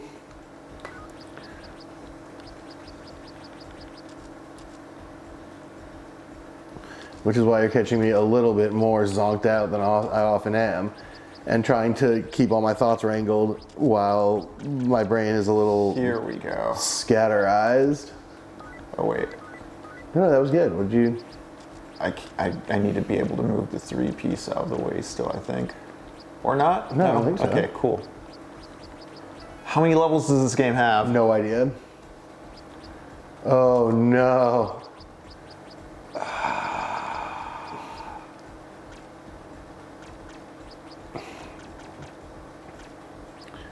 Have to make sure they go into the right order.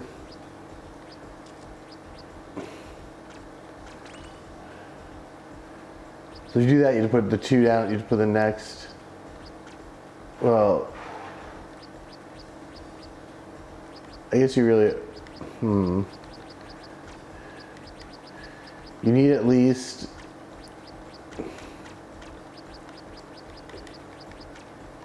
you need at least 1 above that too.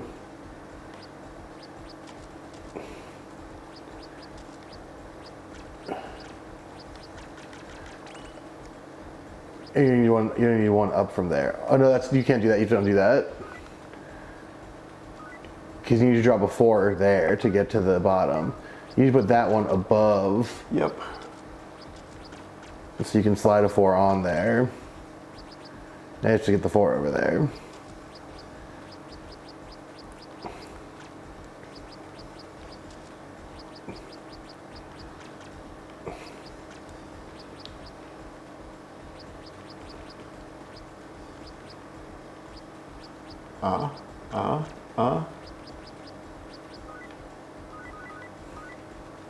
No, Gnarly, you're right not to forgive me. I should have made more coffee. I did try to pick up a Monster Energy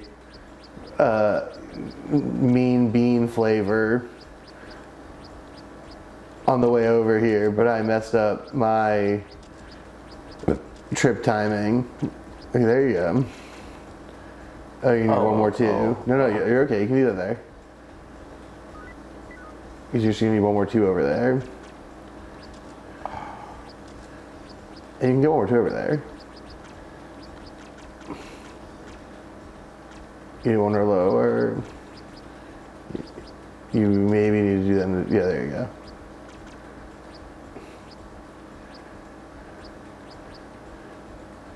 You need to rotate that top guy. You need to... Yeah, I think you just go around the other way. I think you're good if you just go... If you just rotate that top flippy, top right flippy, and then go back to the two, and then push the two,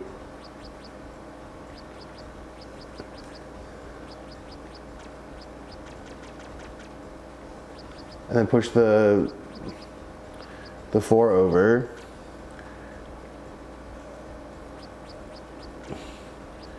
and then you need to rotate that flippy. It doesn't rotate though. Like I can't clear that space next to that shoe. You had it. Oh, right, that's the hinge. Okay, so we have to go to before you move the four there, I guess. Which maybe just means restarting. Oh, no, you're good. Now get that two over there first.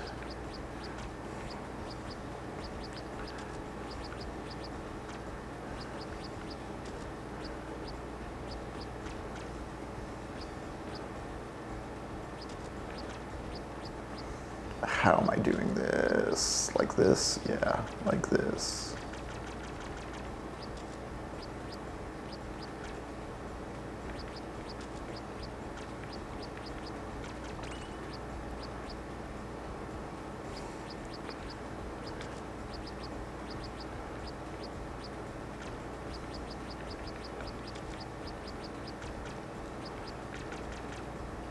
Okay. There you go. Now is the time to quit. It's up to you, man. You can do this as long as you choose. I mean, we want the Magatama, so.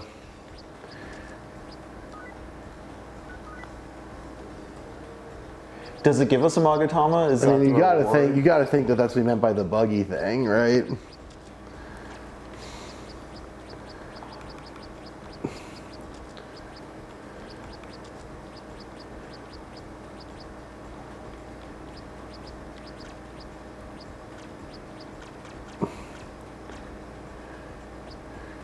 I think you need to put...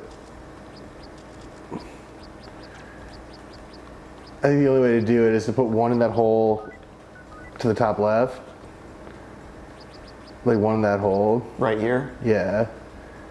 And then once you have that cleared up, you can use that to maneuver the other one through to the hole, the real hole.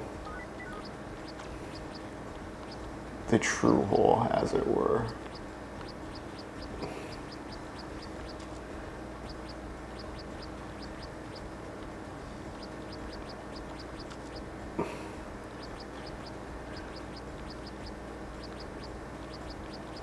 I think you need to leave the...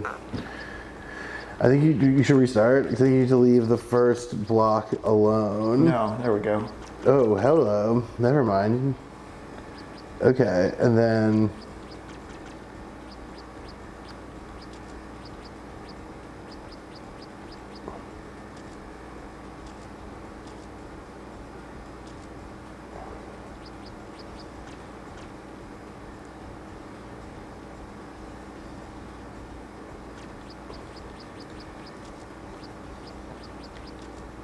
There we go. Woo!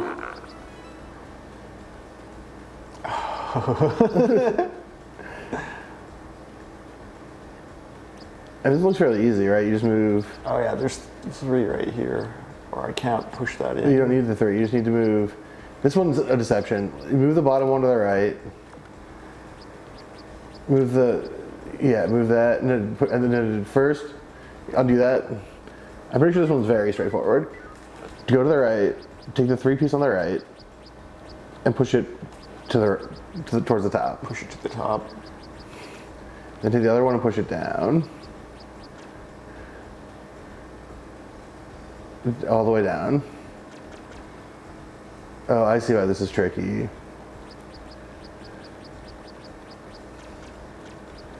Because once it's up that high, you can't move it to the side anymore. At the same time, though, that's not a pit there. No. Okay. It's just about getting that 2 to that hole. So I need to push it through here. Yeah, I think so. But that makes it unpushable.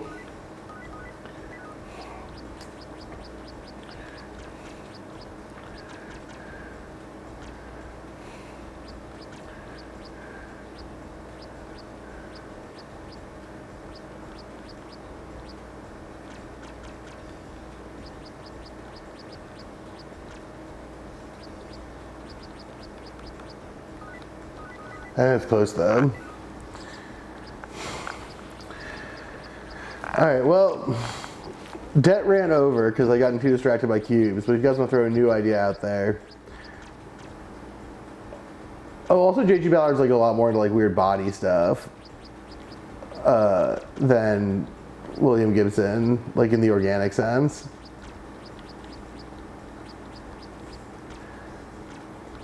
Oh wait, here you go. Can you push that down? No, you can't push it quite far enough. But yeah, I mean, I could talk about Gibson and Ballard some more, but if anyone in the chat wants to throw something out there.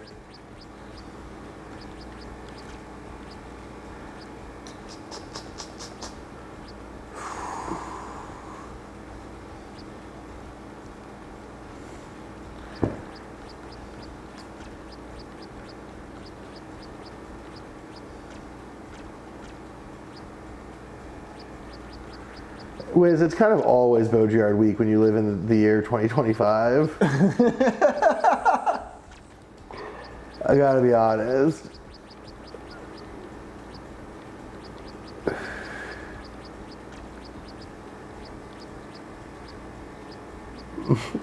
That's a pretty good one. I don't know, Gnarly, you're the resident expert on the format. What do you think about Wiz's swing at the art form?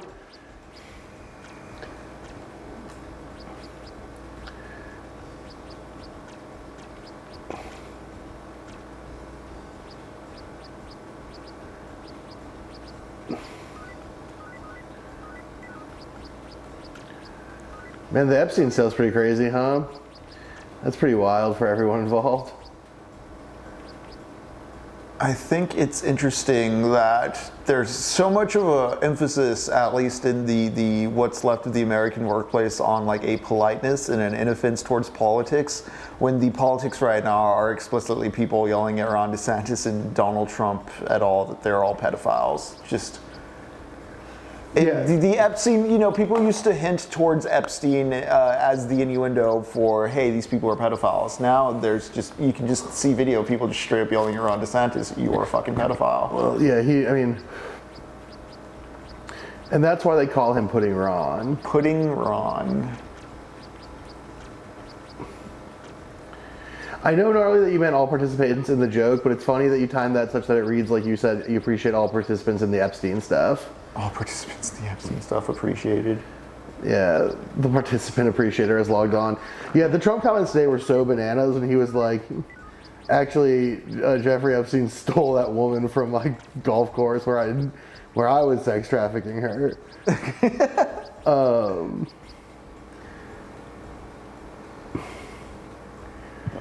Oh, L-Man, now that's, ooh.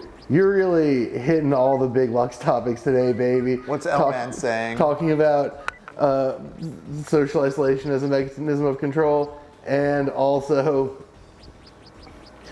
and the deterioration of social life, and then also that our concept of atonement is conditioned by the economics we live with. Big time true. That is such a, I think about this all the time, that like we engage in an economic process that is inherently, thank you, Gnarly, that is inherently sort of built around the idea, oh, I think you got it. Now push the 3 on the left all the way down. Actually, wait. I think I'm gonna push it up one more here. Maybe. So I can push this all the way down. And then push that one all the way down. Oh no, because you still can't. Oh.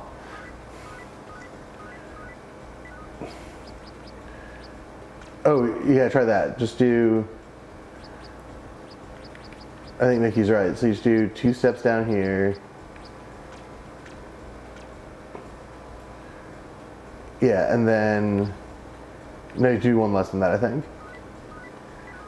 Oh, but then you can't get to. Oh, can you go back so that the one.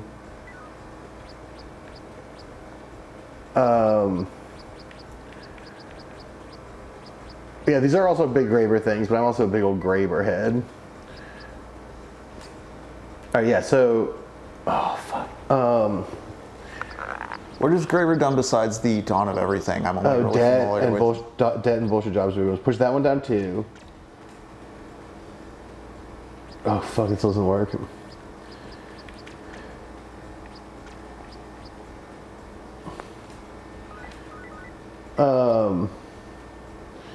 God, everyone's got lists these days.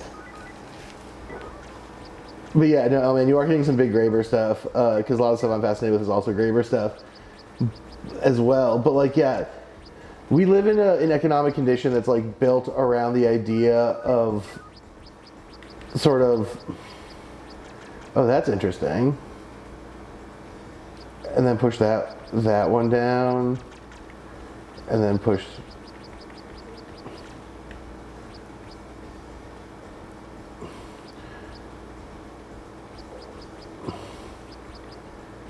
I wouldn't push it that. Wait, I think you almost had it. Go back a couple.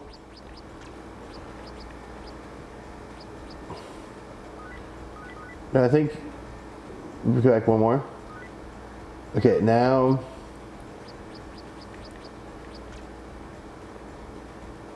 Oh, no, never mind. Oh, Christmas. Wait, okay, hold on, let me see. I think I'm seeing a vision. Okay. So, this guy needs to go here. Wait. No, wait, hold on. Yeah, okay, this guy needs to go here.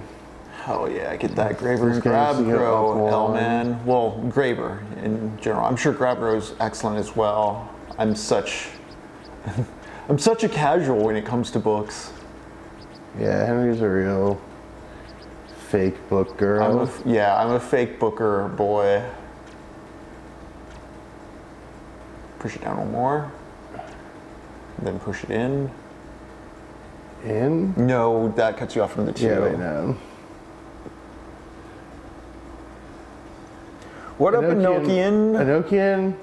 Where books? Books are everywhere. They can be on your phone. They can be in the library. They can be on your bookshelf. They can also be on my Kindle, which is where mine is that I'm reading right now. Yeah, I in fact have a physical copy of Neuromancer right here on the desk. That's true, there's one on the desk.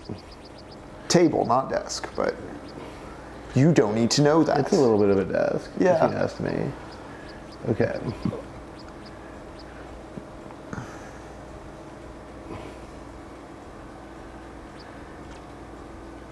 I'm sure Amazon's not cool with books being on your Kindle anymore. I think that's right. Oh, is there some shit going on with that? I don't ever use digital books. I'm very bad at them. What's up, King of Mystery? But yeah, I love my. Unfortunately. Oh shit! Wait. What did I do? Why is this good? Push the 2 down. Push the 2 down. Push the 2 down. Push the 2 down. Push 3 over. No, I don't know why I was owing.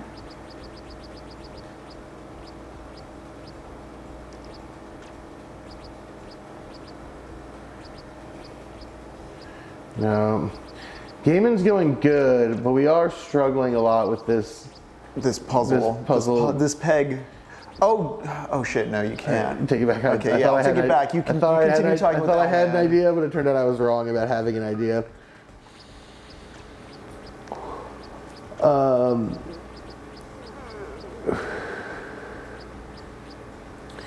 Yeah. Well, I mean, I think. Yeah, L-Man. I think so. All right. Let's get nasty with some theorizing here. All right. So, Elman, the origin of the Protestant Revolution as it happened was obviously Martin Luther, but it was also the result of the construction of two-column accounting in Germany. Because basically what happened is the way that sort of stuff worked then is that merchants would rent land from nobles. Oh, that might be actually it, Henry.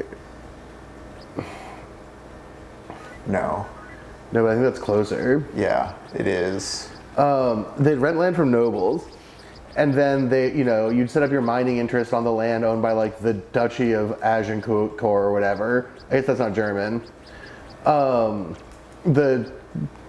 The Duchy of like some Bavarian duke, right? And so what was happening is people were renting land from these nobles. They were mining iron. They were selling the iron to other people. Blah blah blah, so on and so forth. Right? This is classic sort of. Yeah, you can push that over one and then go around. No, because then you can. No, push. You're right. Push it there, and then push it over, and then you can push that guy down. Oh no, because you're not gonna be able to get. Oh yeah, wait. You almost got. Go undo that. Undo again, and then here. I'm gonna get back to Germany in 1 second. I just think I saw the victory path.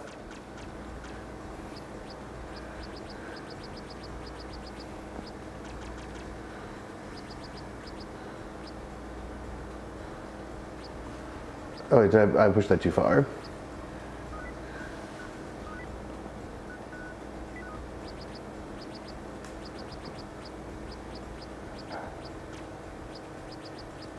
Oh.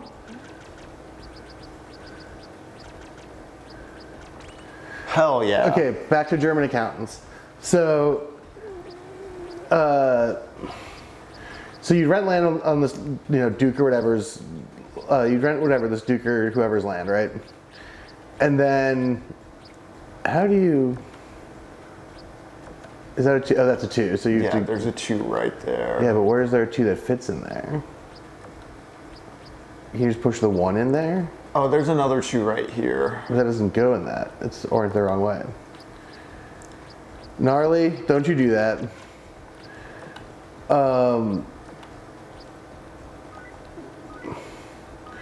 But so you rent from some duke, right? And the dukes were all given their ducal, or the nobles were all given their noble authority by the Holy Roman Emperor, who's supported by the Catholic Church. And so Luther started doing his whole faith not works. Your faith is sort of individually adjudicated by yourself, and you're in a relationship with God, and that's where your ability to be a good Christian comes from, not from some guy in Rome telling you did something good or bad, right? That's sort of the Luther thing. And then a bunch of German merchants were like, oh, you know, this makes a lot of sense to us theologically. It also makes a lot of sense to us economically, because I think that's a 2. Oh, that's a 2. That's a 2 right there. Yeah. I see. Well, we can move that 3 somewhere, I think. And they were like, oh, this makes a lot of sense to us, but it also makes a lot of sense to us economically, because I skipped the step. I skipped the accounting step. Got distracted by the cubes. So at some point, they invented 2-column accounting, and the 2-column accounting allowed these merchants to figure out exactly how much they were spending versus how much they were taking in, and the rates of all this stuff in a way that they hadn't known before. And that made it very clear to a bunch of German merchants that they were actually getting totally fucked by the deals that they had with these nobles.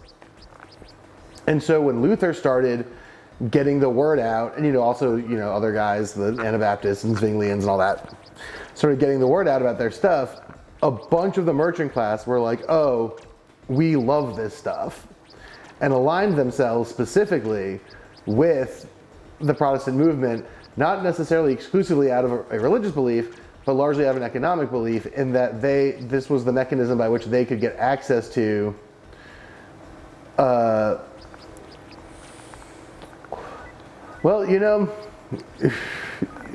that's usually the winners become wrong.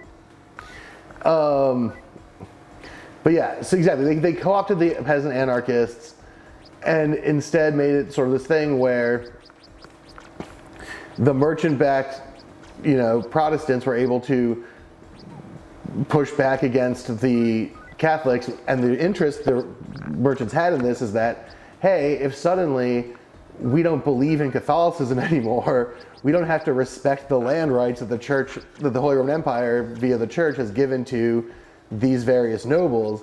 And if that's true, then actually this economic system that's fucking us out of all this money for our iron mine, we can just own the iron mine, and then we don't have to pay all these leases and pay all these fees on the transactions we make, and suddenly we have a bajillion dollars, and now we're in charge, right? And then further developments of this idea during the course of the 30 Years' War is how capitalism was invented by the Dutch, but we don't have to get into the super specifics of all that.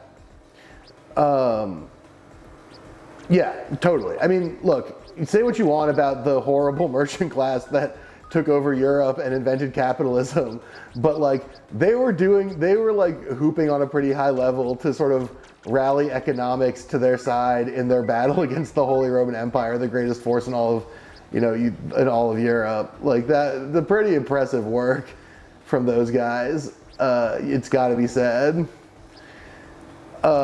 This does kind of also happen in Turn A Gundam. This is part of why Gundam is my favorite anime thing. Turn A Gundam? Which one's that? Here, I'll read you the quick wiki on Turn A Gundam.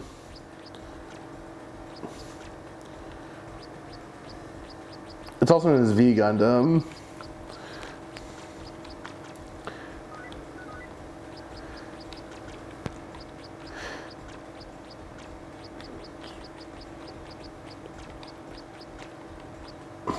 Turn A Gundam follows the character Luron Seahak as a young member of the Moon race, selected as part of her reconnaissance mission to determine whether Earth was fit for resettlement. Lauren lands the continent of North America, spends 2 years living on Earth as a chauffeur to the Heim family, and grows attached to its people. I'm just going to read, you don't need to read all of this because it is kind of long.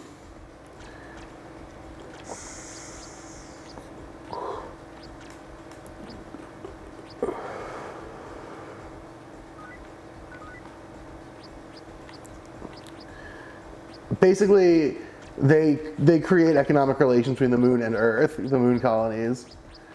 The Moon colonies and Earth in such a way as to avoid a giant conflict between the Moon race, the people who left the Moon and live there now, and the people on Earth. I mean, one thing about the 30 Years' War, before I get back to talking about the L-Man thing that I want to be talking about, is that the Dutch were doing such high-tech siege engine, war machine stuff, and in both their both their defenses and their attacks in places, that like the generals from neutral countries were just riding around Europe to like watch the Dutch army work. Like they were just like posting up to be like, wow, these guys are really doing some crazy stuff with catapults, which I think is so charming. It's really crazy, but it is pretty neat to think about. But yeah, anyway, so born out of that is an immediate necessary alliance between the Protestant movement in Europe and the growth of, you know, what at the time amounted to contemporary capital, because they became the same sides of this huge war, and so the individualism of Protestantism, right? It's baked into it. The idea that your faith is not determined by God or by the church or by the Pope, but rather by your own conceptual relationship to it. Obviously, hyper-individual framework there. And then, at the same time, you know, suddenly you can just be a merchant and you can make investments and you can do all these things. And of course, you know, it did not take long for people to sort of associate, hey, if your faith is good, this is validated by you having good outcomes in these economic settings. A thing that we see all the time now with like the prosperity gospel and shit, but this is not like super duper new. And so when it comes to punishment, the enforced punishment of Protestantism, of whatever, plays in the same hyper-individualistic space precisely because those things came out of the same, you know, birthing chamber that was the 30 Years' War, and also because they share fundamentally an ethos of, if you just get that, oh, I see, can you get, okay, if you can, oh, no, not sure if that's true. If you can get the one to sit in that hole at the bottom right. That's what I'm trying right now. Okay, yeah, I think that would be good. But then also this individualistic ethos of punishment, right? Because when you start associating good outcomes with good faith, then bad actors are obviously acting with the wrong faith in the context where your faith is totally individuated by your relationship with the Lord, as opposed to, you know, your behavior on earth, right? Because that's what faith not works means, is that the Protestant turn towards, hey, it's not about whether or not you do stuff that the church deems good. It's about how much you believe in God, a thing that only you get to know anyways. And no one can tell you you're doing a good or bad job of that.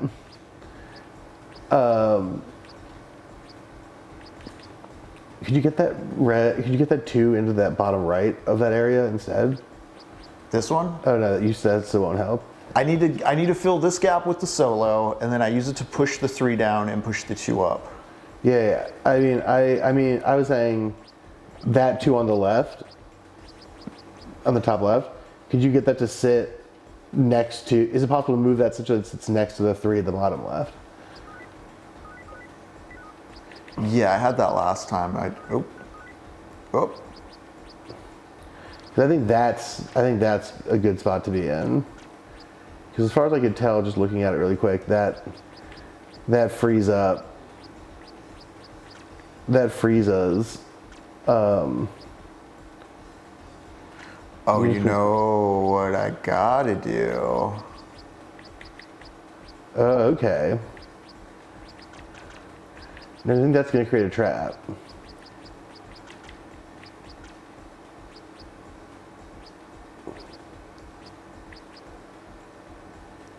Yeah, no, I think what you want is, because yeah, you can't get there. I think what you want is the 3 in the bottom left, and then the 2 right next to it.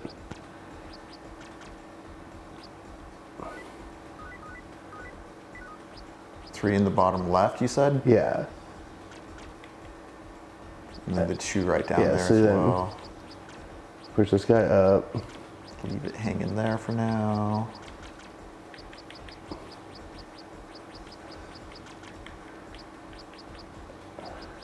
Then I think we do this. Oh, then I think this also creates a trap for you. Shit. This. No, that doesn't work either. Wait, go. Oh, okay. So push that over. No, it's still fuck. But yeah, so then the economic system, A is born on the same setting, and B has this individual's relationship to like good and bad and reward. At which point you start to get into this question of like who deserves it, and this sort of juridical, or this, sorry, not juridical, puritanical applies, is not the word I'm looking for. What are you trying to think of? The word's not punishment, it's Protestant? no, it's like punitive. Punitive. This like punitive method of justice. And you know, that plays out in the contemporary prison system of isolation, and also then to go back to our sort of social obligation thing, we start to see that in terms of social life as well, where, you know, the people we don't like have to be put somewhere sufficiently bad, or punished in sufficiently, you know, effective social ways that deprive them of access to social life, and then they get to be, you know, socially dead or whatever.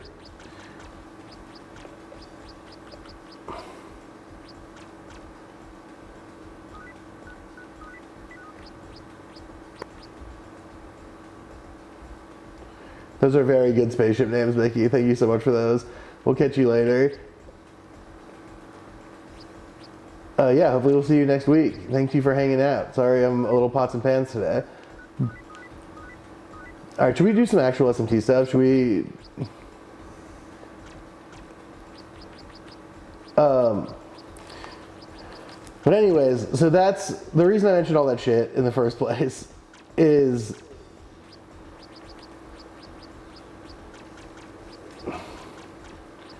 Oh, hold up. Hold up. The reason I mentioned all this shit in the first place is because to... Oops.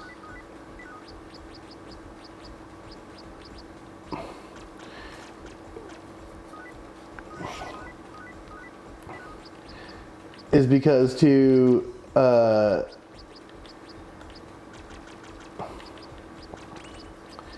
Oh my god, hell yeah.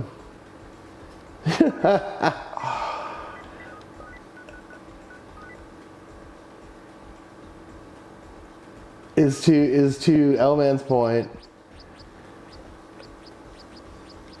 that there's this fundamental connection between these ideas is like so deeply ingrained, it goes back so far, that a lot of the really distressing specifics of modern life that I complain about constantly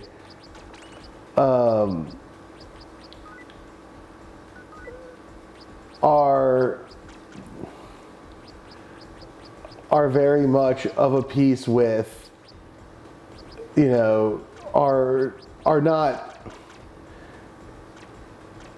new per se, right? They're very just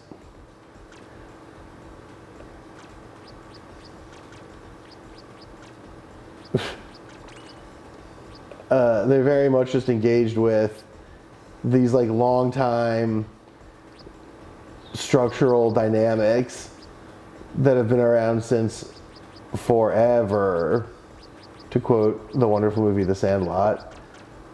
Oh yeah, then you can move that one up.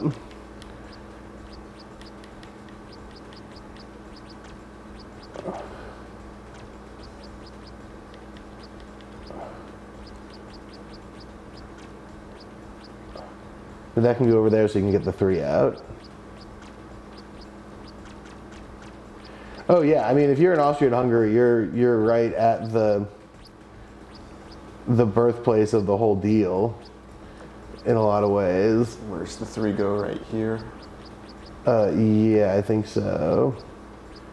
Yeah, there goes. Because the 4 goes there. Okay. Or it might be that the 3 goes. Yeah.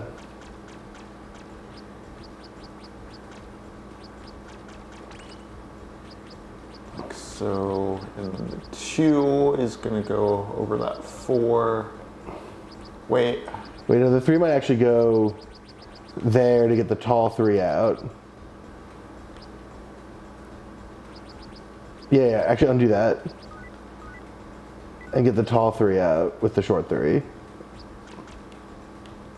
Like go to the far right. No, that's good. We can push it all the way over so it goes in that hole.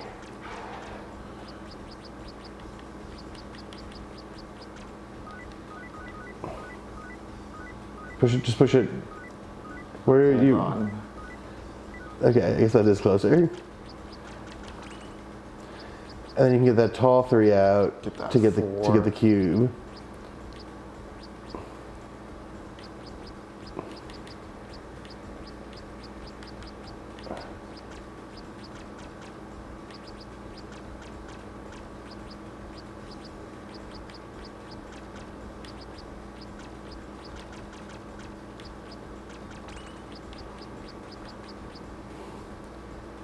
Then you can use the 4 to get that short 2 out, or that horizontal 2 out.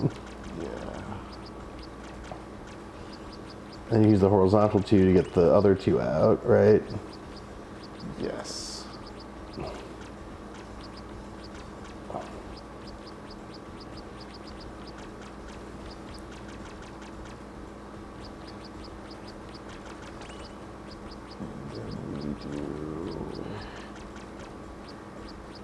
But yeah, I mean, if you're in Austria-Hungary, you're right in this shit as far as like, I mean, the Netherlands is where they invented capitalism for all intents and purposes, but like, the Austria-Hungary is like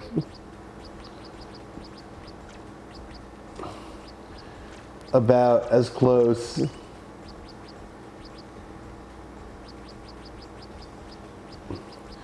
as it get, like, you know, I mean, they're also in the shit, as it were, with all that stuff.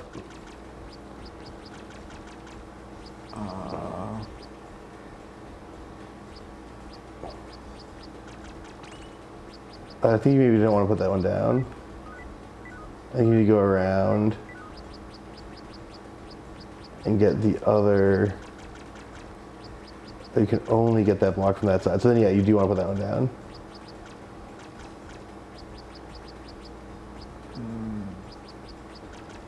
Yeah, I mean, that is very true of NT Wright, I think.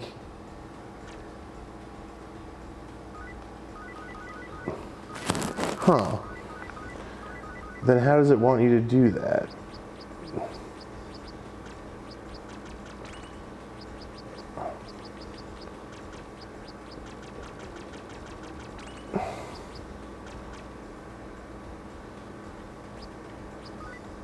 I guess, well, no, I think that was right.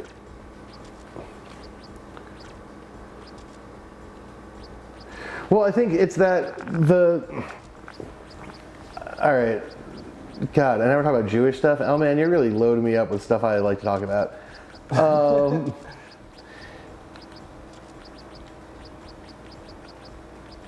Is it holy water or just Jesus branded?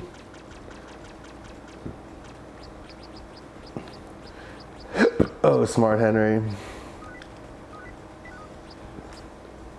But like, I think what that means for atonement, right, is that atonement is obviously a personal process, but it's also a social process, right? Like how does one become rehabilitated and recreated as a figure of social life is like the atonement question, right? Like how do you do that? And so if you practice atonement through the means by which you maintain your status as a member of XYZ community, in this case, a member of the Covenant, then you are nice.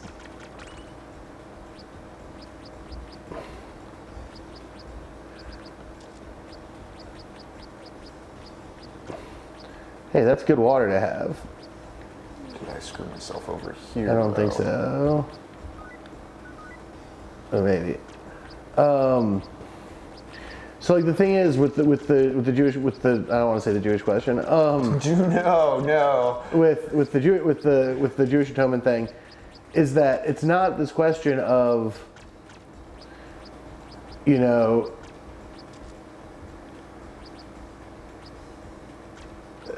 like sticking to a legalist perspective, but rather maintaining a sense of presence. And I think you just push that one in and down. Oh, I think you just push the guy back up one. You could get the other one through. On the right, you can just get that guy all the way through right now.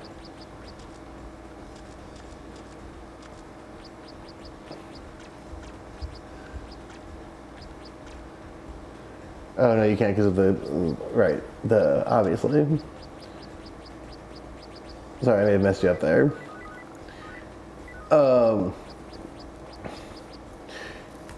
You can sort of, you are atoned as long as you are effectively, your path to atonement is contingent on your ability to stay part of the membership of the Covenant, right? Like that's the question here.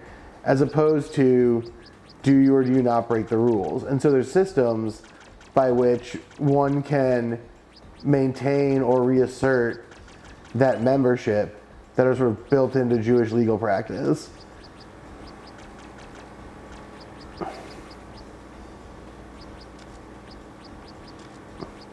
That does seem nice. But yeah, so the idea here, right, is that like, okay, you're a Jewish guy and you covet your neighbor's wife or whatever. That's a classic thing you're not supposed to do. Oh, can't do that.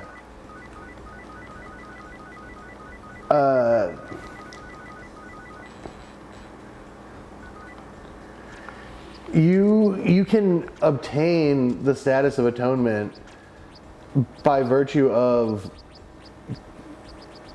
you know, there's certain ritual things and certain legalistic things, and also certain practice and politics things you can do to sort of say, hey, I'm still part of the of the team that we all love, Judaism.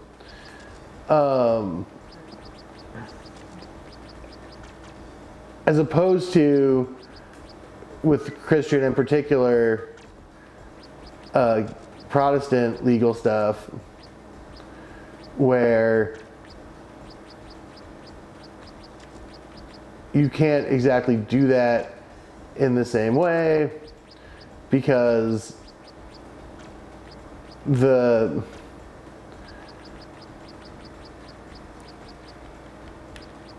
thing you are looking for isn't, you know, can you be part of the community, because you can always sort of assert your own Christianity in the context of Protestantism, but rather are you punished in a more secular or like divine sense? Oh, I think you could just, can you turn?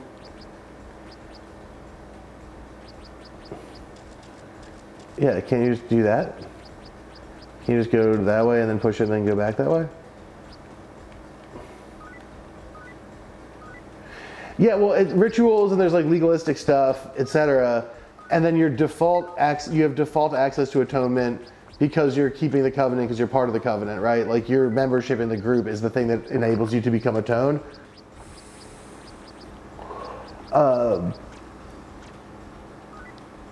And so you're always on that path in a way that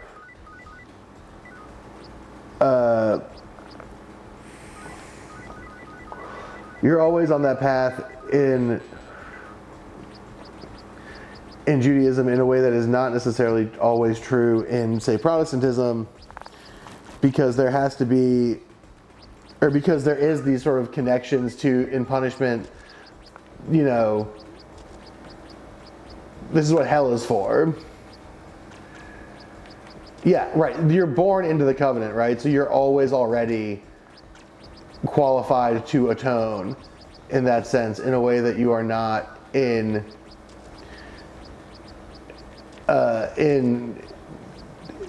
theologically speaking, in Protestantism. Like, you're not born a Christian, right? Like, that's Dante, right? You know, there's all those babies in limbo at the first level of the Dante's Inferno video game.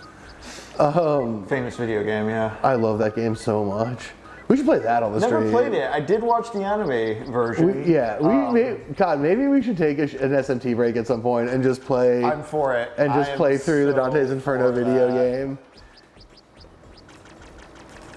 Yeah, but man, that's what I'm trying to get at. I think is that, like, you can gain your ability to access atonement is preset by Jewishness per se.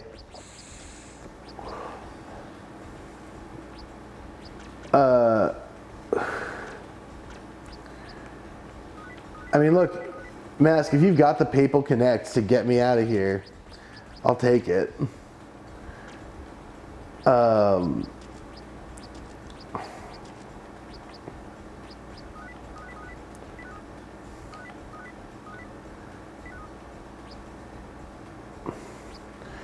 right, we've been doing the puzzles for like an hour now, which I'm not mad at, but I do think we owe the people at least to see what the Mannequin Holy Land is like, because we are right there. We do, yeah. Apologies, this has really, really just gotten to me. Yeah, I mean, it is entrancing.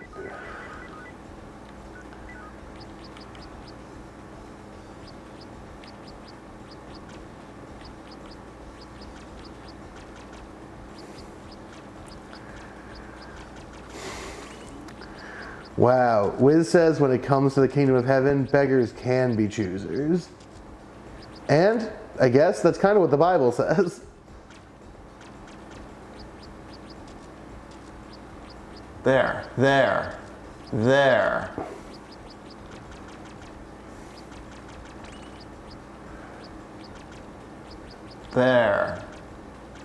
We got it. Okay. He's getting nervous. Oh my god. We can't just like quit is the thing, can we? I don't think so. I don't want to lose progress. I know. This is devastating. We've condemned ourselves to a real hell of our own making, Dante style.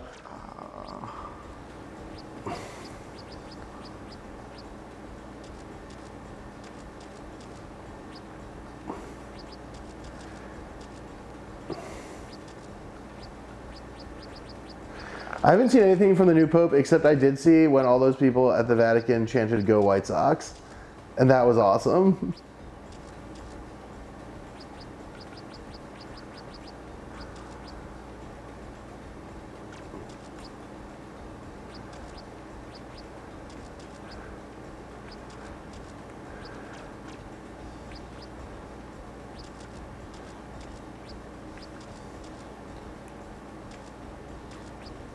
Okay.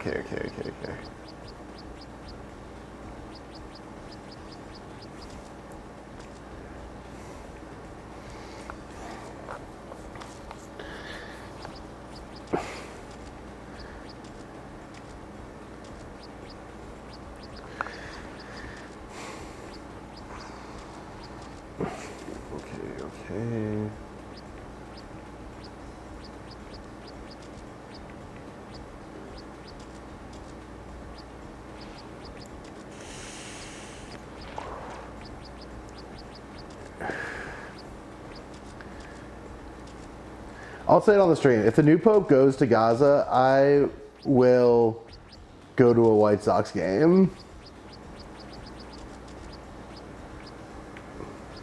Fair trade. I will go to Chicago and I will go to Rate Field. I will go to Raid Field and I will eat the most expensive, weird ballpark snack they have. And I'll take a video and I'll post it on the internet and I'll say this one's for the Pope. And I'll say this one's for the Pope to the tune of the King Frico song. This is for the troops. But I won't tell you guys how the song goes.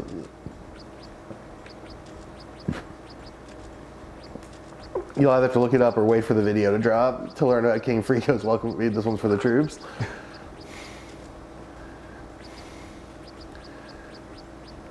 King Frico and the Ghetto Stars, I should say. He's not working by himself. He's making community.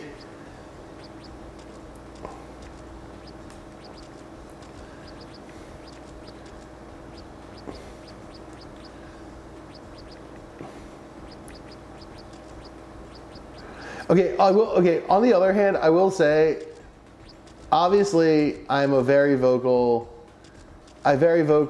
condemn the conflation of the Zionist entity with the Jewish people. I'm very vocal about this. I believe very strongly that's a bad thing. However, man, if the Israeli government killed the Pope, that would be tough for us. That would not be good. That would be a tough one. How? That would be bad. Look, I only say it because I hate them and I think that they would do it, but like, God, that would be rough, you know. People are like, it's crazy to me how like the Jonathan Greenblatts of the world can't understand that like the Trump administration is just setting it up for everyone to hate Jews forever again. I don't get why they don't understand that that's what's happening. How do we allow the good whiz message? Because, yeah, Autobot hates your joke, but I think it's good. Is it held here? Yeah. Allow. Boom. Made. Worth it. Worth making Henry interact with tabs. But yeah, no, I think I think they don't care to some degree. And okay, look, we're gonna get controversial, but it's true. Hey, it's what we do. The Jewish people have like a pretty bad history of sort of middlemaning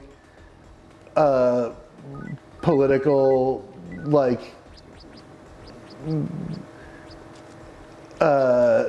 politically oppressive systems, right? Like, I'm not like, oh God, this is such a delicate thing to talk about, but like, yeah, I don't think, obviously the pogroms in the Ukraine were bad and shouldn't have happened, but people like leave out the fact that like a bunch of the Jews who were getting attacked were like landlords who were oppressing the people who lived on their land because they were allowed to. Like, there's a long history between the model minority thing and then being like, wait, and then they came for us? Which, like, we gotta not do that. Yeah, no, I'm not leaving you guys in the chat a lot of room to interact with this one. Yeah, because it's a real tightrope. This is a Lux Authority. It's a real tightrope that I'm walking on here. I understand that. However, it's true. And like, it's happened, there's a bunch of examples. The aforementioned Josh is actually, yes, no, there's a lot, Mask, you are wise to point this out, a lot of the way that I practice being Jewish and a lot of my politics comes from Jewish stuff. So this is not me saying that like this is the Jewish character in general. I think it is the exception rather than the rule. However, it is very rarely talked about because there is this real desire to create the image of the perfect victim, etc. Within certain parts of the Jewish community, of which, you know, Jonathan Greenblatt, for instance, is one.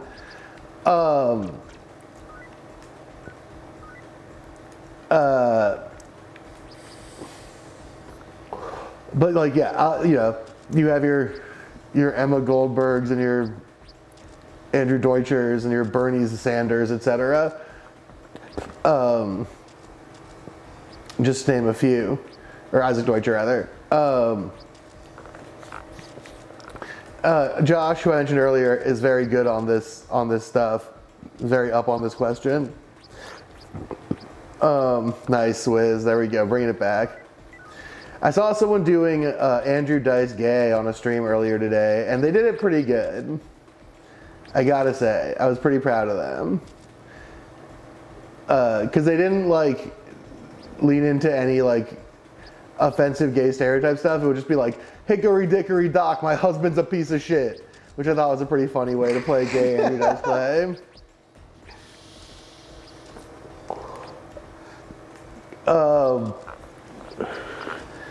I was pretty impressed with that. I thought it was pretty funny. But yeah, thank you, Mask. I appreciate that. But yeah, Josh is better on this than me, but a lot of my knowledge of this stuff comes from sitting with him while he works this stuff out. But the point I'm making is largely that like the Greenblatts of the, I think you just walked there now. I think you're good. Oh shit. The Greenblatts of the world are sort of inadvertently recreating that problem. Or maybe inadvertently, who can say?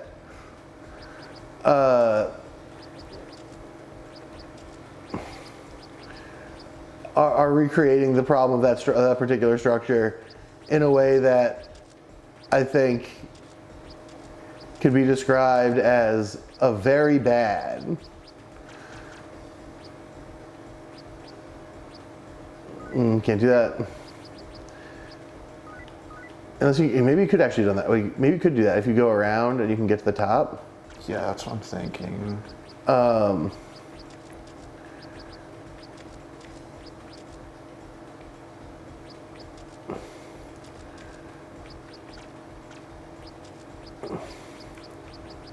Yeah, undos would make social events much easier to navigate. I agree, Mask.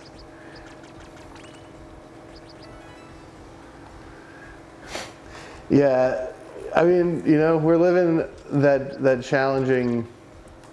Okay, so this one's just about moving them out of the way. The holes don't matter.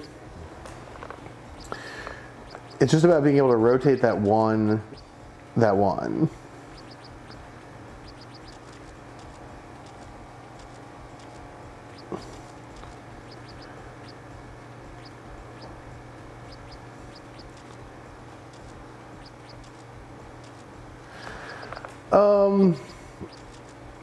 Yeah, I mean, obviously it would be nice to be able to save scum social interactions, right? Like,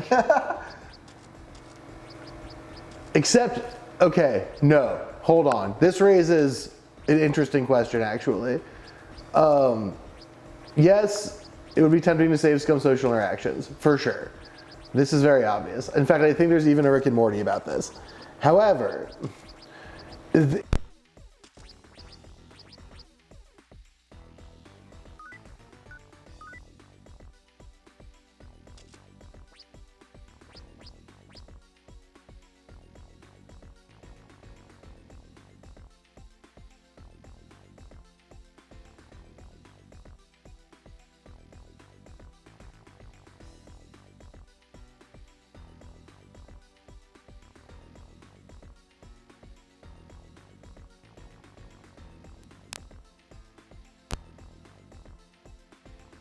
a nail, does that? You're back. You are back. We are back. Does the visual of me trying to convey that Henry's fixing it by pretending to hit a hammer with a nail, does that read as sort of a visual indicator of we're trying to fix it?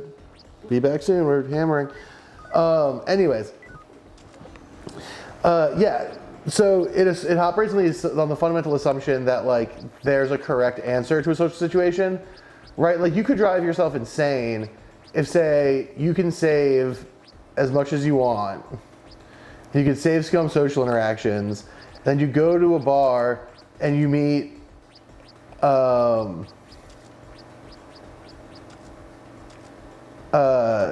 Mask, that's correct. And okay, I mean, trying to tap an imaginary maple tree makes sense. I'll have to work on the space work for what to do when we lose mic sound in the future. And yeah, don't save scum Disco Elysium. Don't save scum anything, I say. Forrest disagrees. This is a fundamental tension of the Pixel Goblins Twitch stream, is that Forrest thinks you should optimize everything, and I think failure is fun. But anyway, so if you could save scum social interactions, the problem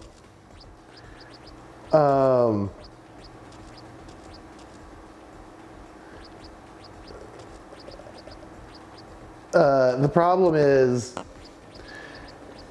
okay, well,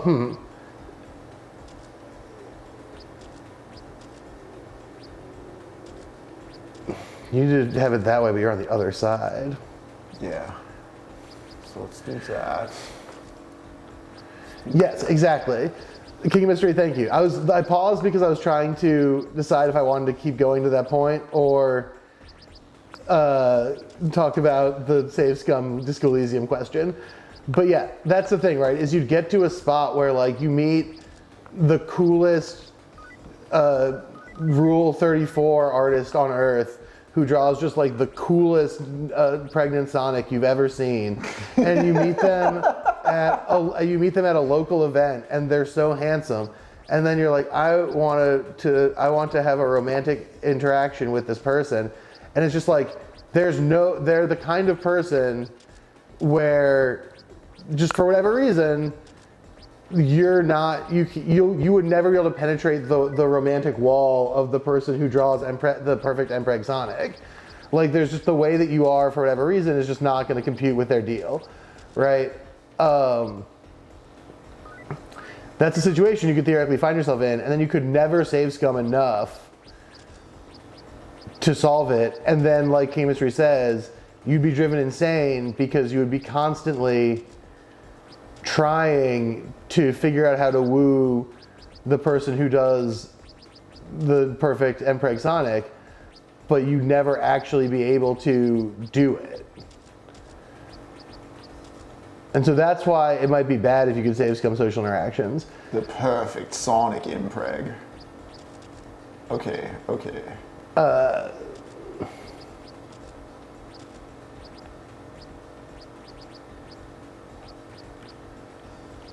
No.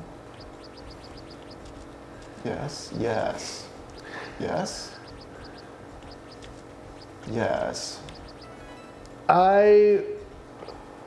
This is so shameful, but it's so true.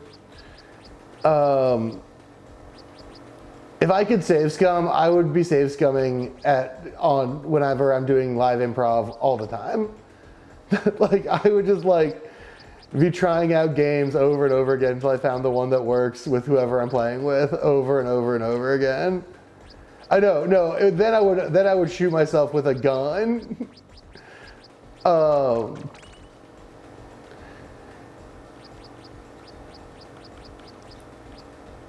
Why would you, because the whole point of improv is the spontaneity part. I don't know, because save scumming towards improv, it might as well be rehearsed. Why? Why would you do that? Because it's so fun to just get a big good reaction. Now the flip side of that is that part of what makes it fun to get a big good reaction is to be like, my first idea was so good, and it rocked, and everyone loved it, and I'm so cool. So maybe I would lose that juice with save scumming. Man, that rocks. I should talk to Cass about doing that sometimes. That's a really cool idea.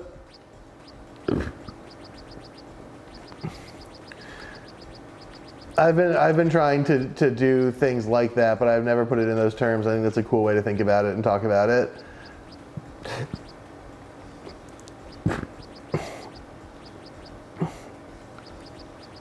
Is this stuck that way? No? Okay. Push it down.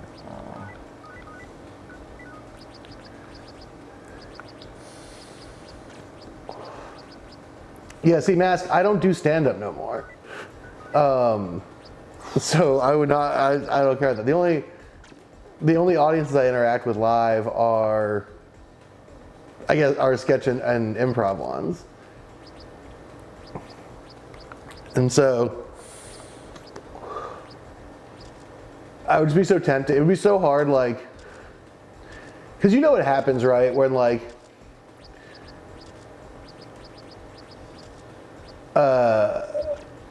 you know, it's just like so tempting. It would be so inconceivably tempting to like, yeah, King of Mystery, big time for sure.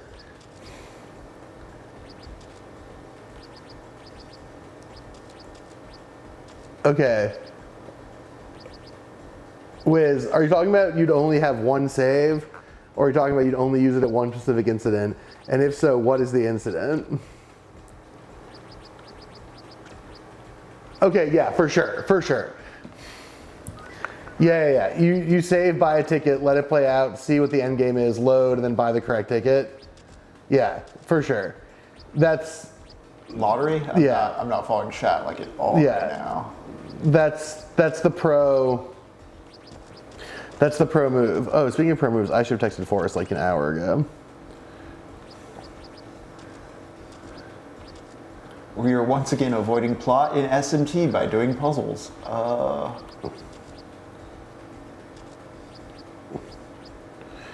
Yeah, you'd have to limit the save states.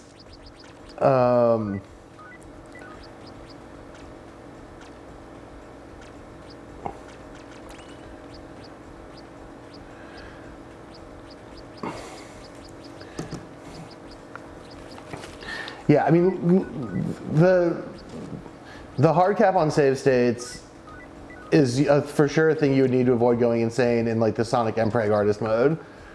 You'd absolutely have to have that. There's also an argument to argue against my own improv instinct and also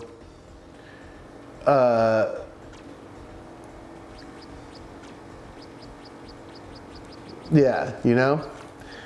Sometimes you just have to settle for stuff. But to argue against my own improv instinct and also sort of the idea of save scumming social interactions at all, part of the reason why I don't save scum Disco Elysium, even though I also have limited time and want to read the dialogue, much like Wiz said, is that like the experience of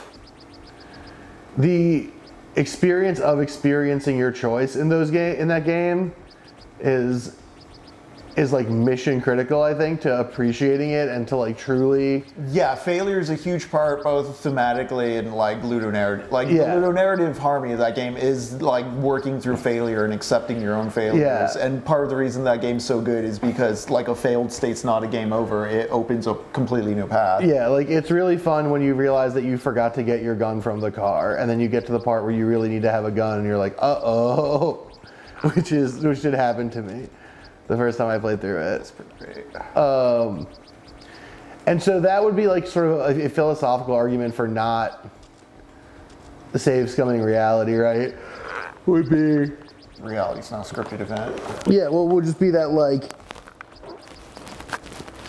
some of the experience of being forced to engage with outcomes is in fact like a mission critical part of appreciating like what being a person in the world is and does.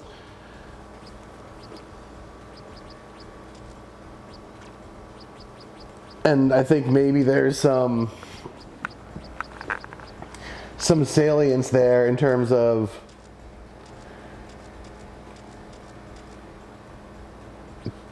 and then can you get back around that? Yeah, like so, I'm gonna do this. I'm like, do I want to fill this gap here? That's what I'm wondering. Or, I mean, could you not take that one up? Because you could take that one to the top if you were the other way.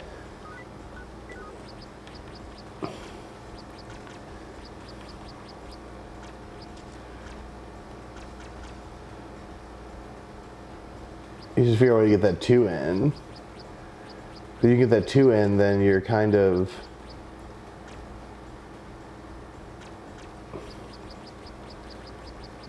cooking. don't know if you want to do that one. Wait, undo that. Undo that a little more. Can you go even further back? Yeah. Yeah, keep that one there, and then push that one into the hole, or push that one up, I think. And then push that to...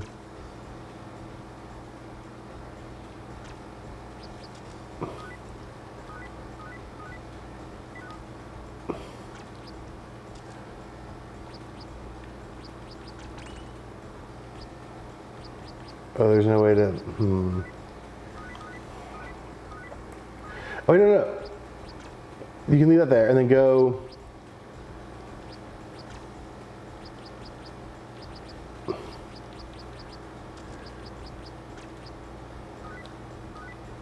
Shit. God damn it, this one's infuriating. 'Cause I keep thinking I see it, and then I'm wrong.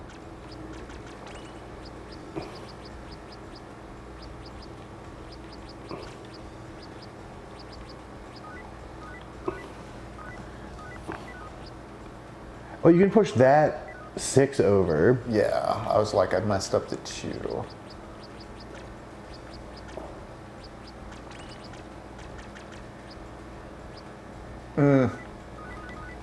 Fudge. Got ahead of myself there. Oh, nuggets.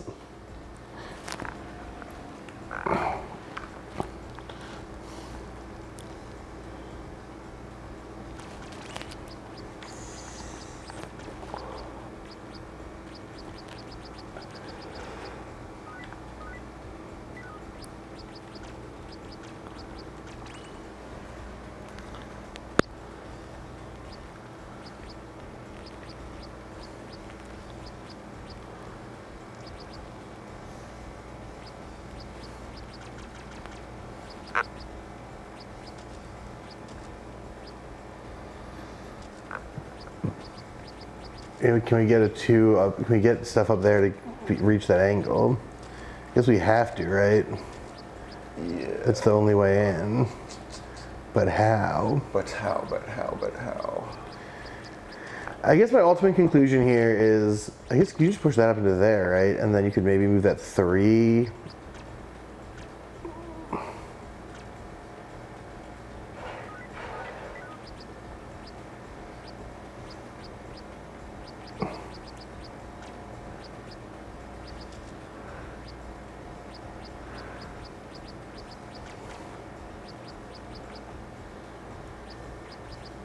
Moving closer.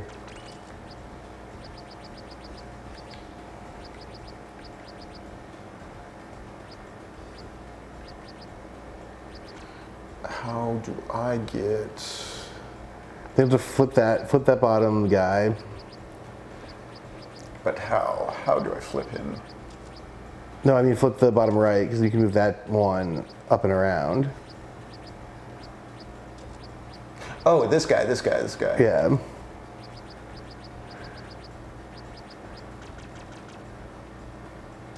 Like this? I think.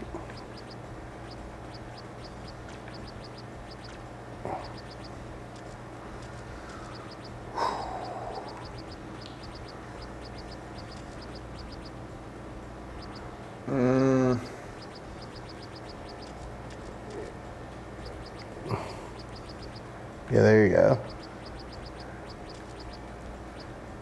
Oh, not that way. And then, yep. There you go, that's it.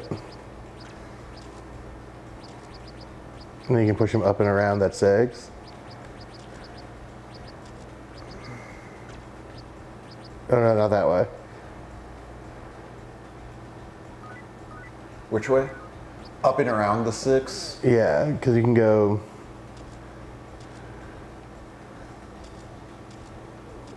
I think. Okay, I want to get it here, so... We need to get 2 more ones over to the right. Because you need to get one in the top right corner. And then you need to get one into that hole on the side, and then one into the bottom.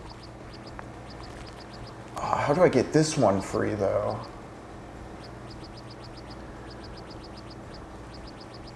Can you, here, wait, can you go to the, let's go to the bottom left for a second, let's experiment with that for a second. Can you flip that thing? Okay. Can you flip it? Is there, can you flip it the other way?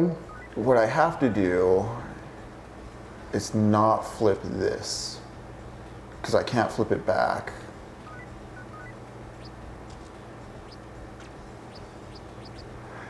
Lol, mask. I was stoked. Last night at trivia, there was a question about the Jeffrey Toobin jacking off incident. And people on my team were all like, oh, it's the CNN guy, it's Wolf Blitzer. And I was like, no, you fools, it's Jeffrey Toobin. And they relented to me because of my, obviously, my expert knowledge in funny times a guy has jacked off. And it felt so good to be vindicated. It's like the song says.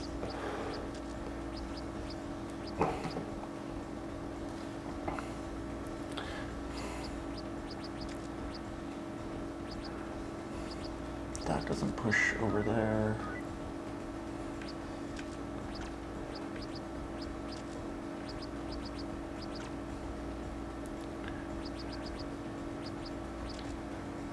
Yeah, it's like the string cheese incident, but no one wants to talk about it or think about it. So basically, it's like the string cheese incident. Okay, so I need 2 blocks over here. There's 1, 2, 3. There's 4 singles. So I need to place 2 singles in a way that... That's right, Mask. I got their asses.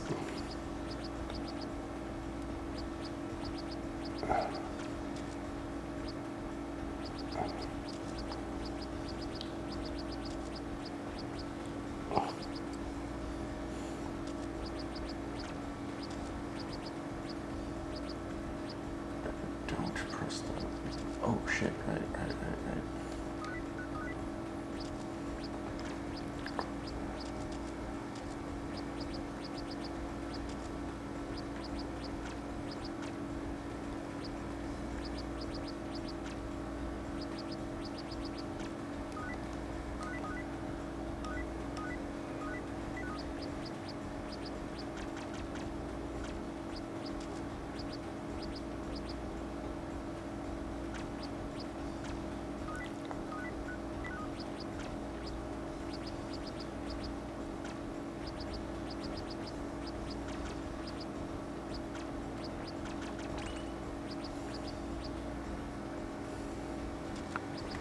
Hell yeah, Al, man. Debt is so good. I mean, again, I'm drawing this distinction again. Debt, the concept is bad, but Debt, the book by David Graeber, is very good. Can you push that up enough to push that 1 back?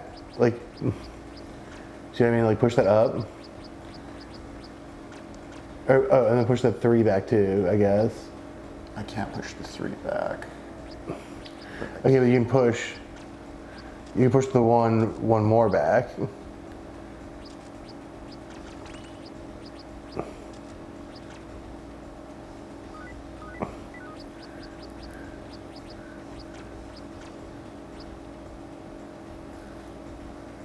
Oh, then how are you going to get into push that thing?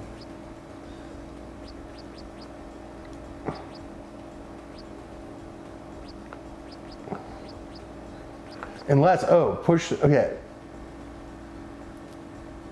Push the 2 down 1. Oh, you can't push it down.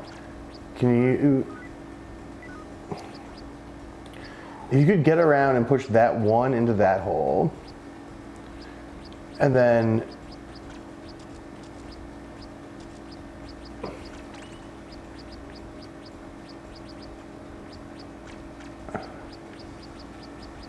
what do you want to read? Mask. Let's do a quick book recs minute. Mask. What kind of shit do you want to read? Because I got you with book racks all day.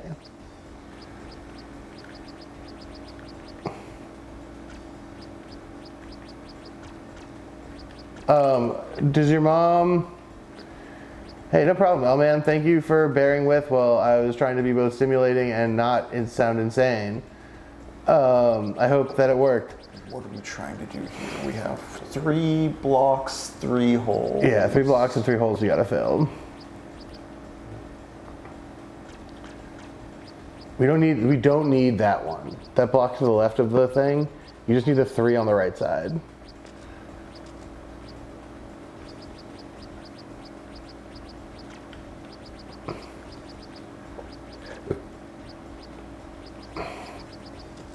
So the first step is getting one of those 3 blocks in the top right corner. Top right corner? Yeah. Right here? Yeah, because you need to be able to use that as a way to push the other 2 down.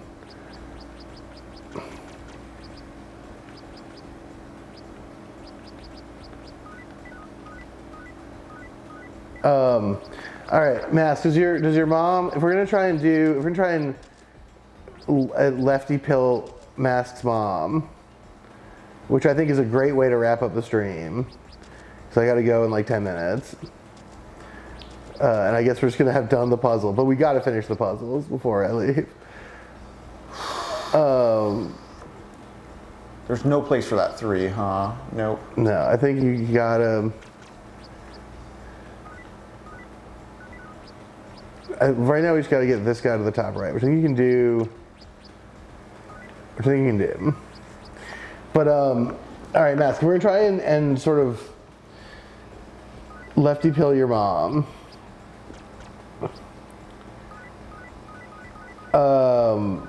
Does your mom respond better to fiction or nonfiction? What does she like to read? Give me some insight on Mama Mask.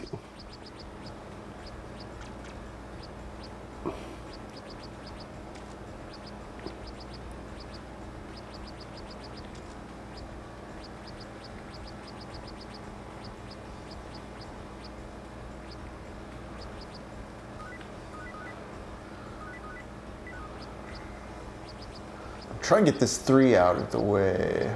Could you...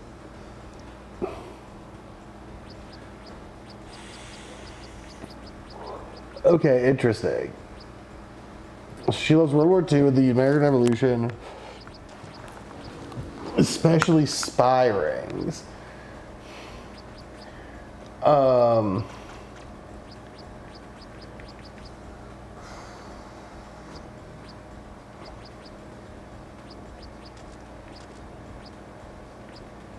There's a Nick Harkaway novel called Angel Maker, and Nick Harkaway's work is extremely anti-capitalist in nature. And that is probably a legible starting point for her. I think maybe we must have put one in the wrong place. I'm not seeing a way to get... That is a link to the Angel Maker. I can't click it right now because I'm sitting on the couch and the screen that I see is not a touch screen, but in fact just a little monitor. But I'm going to assume that's right if it's Nick Harkaway. All right, I'm gonna look up one thing. I would recommend all the Nick Harkaway books to everyone. In fact, isn't there a new one?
There is a new Nick Harkaway book, but it appears to only be available in paper book, which is fine, but I'm not going to work on it right now. I'm trying to get it on my Kindle, which is what I was thinking about trying to do. So it involve having to deal with the Kindle file management because I don't want to buy it on Amazon, so I'm not going to do that right now. But Angel Maker is a good one. It's very British. It's very spies. It's very cool. Okay. Now the problem is that top right left one is trapped, isn't it?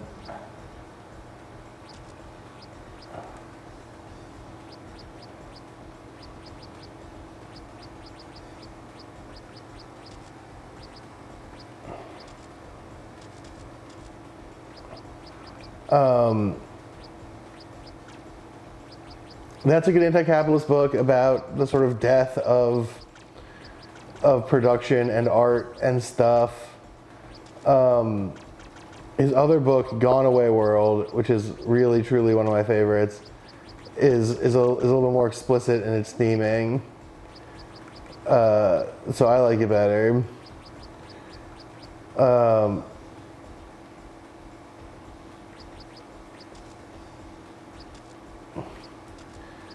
So I think that's the thing. I think you need one in the top left. I think you need to move that. I think that 3 is the problem, because I think if that 3 weren't there, oh, maybe you can do it this way. Oh, maybe you're right. Maybe you can do this exact way.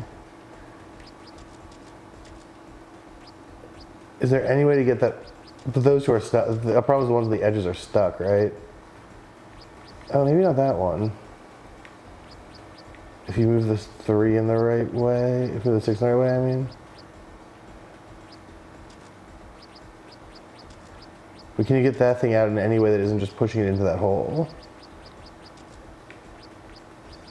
That's the question.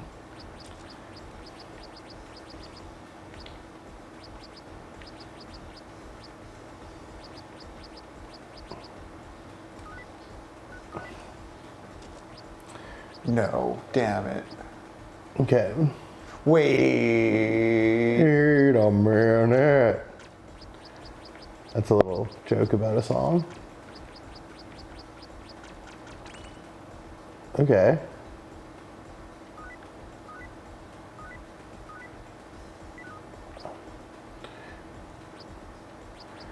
I'm trying to think of other stuff that's good, radicalizing stuff. For a mom who likes history and spies,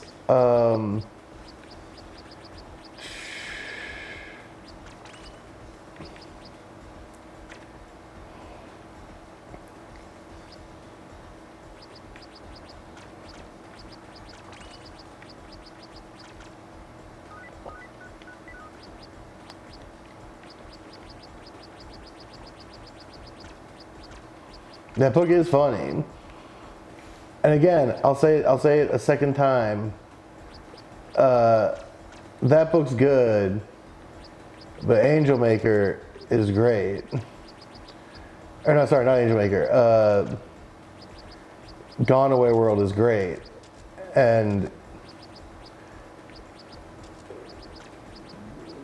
everyone should read it. I think you need to get that guy flat the other way. Oh, one more rotation? Yeah. Well, that'll trap you, so you have to do it from the bottom, I think. Yeah, there you go. Oh, no, that won't work. It has to be the opposite way. Oh, that could work.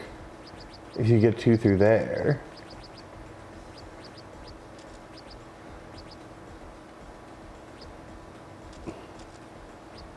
Yeah, so you have to fill that. You got to get something in the top right corner. People like Churchill because Churchill's like the exact model of a certain kind of statesman that is like extremely narrativized by the world we live in. He's smoking a cigar. He's smoking a cigar. He's big. He's bald. He's like Smoking a cigar. He's smoking a cigar. He's angry.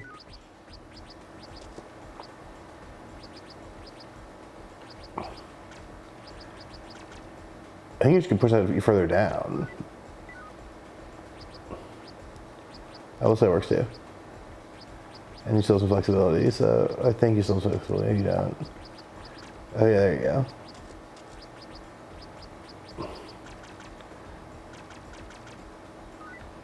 You should figure out how to get one to the top up there.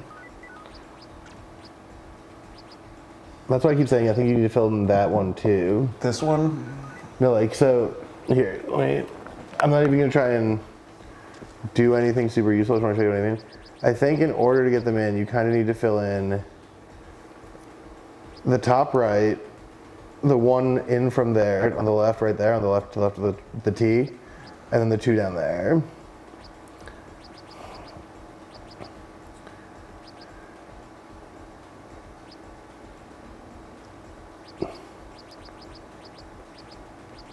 So like,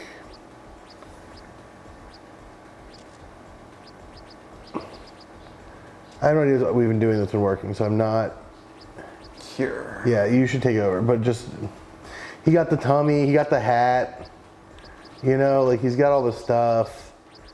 He smoked a cigar, he got a big hat, he loves to He had yell. the tummy. Yeah, He does have the tummy. no doubt about it, he's got the tummy. So he just like fits this image and like was really uncompromising. Probably in many ways for the worse for everyone involved. But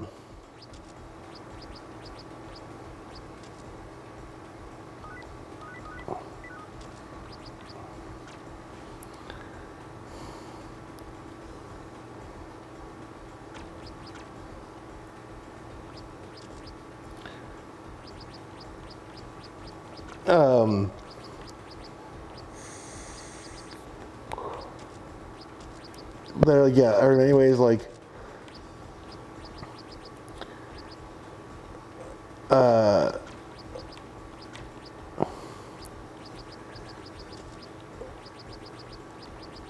wait. No.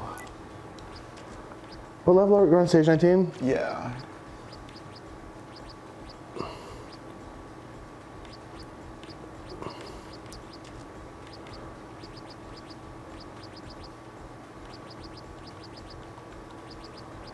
Okay.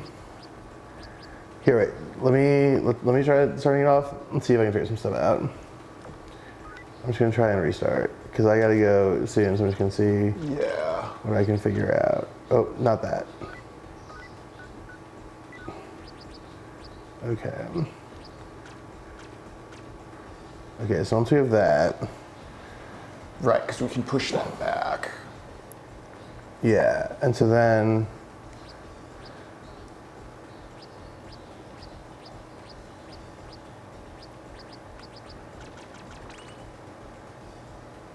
let's put that there. And then from here, Go around.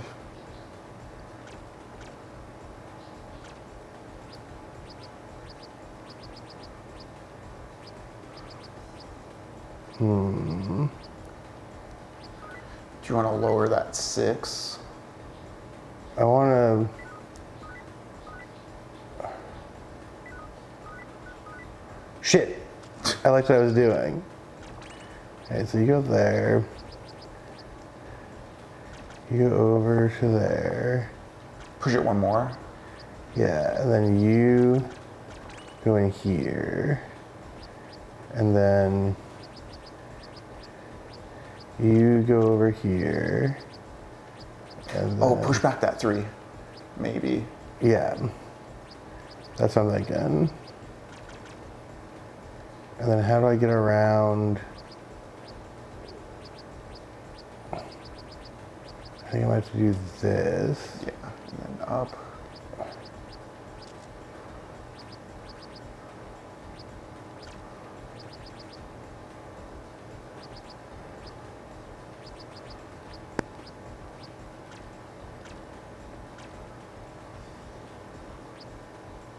Wait, okay, so I think this is kind of right.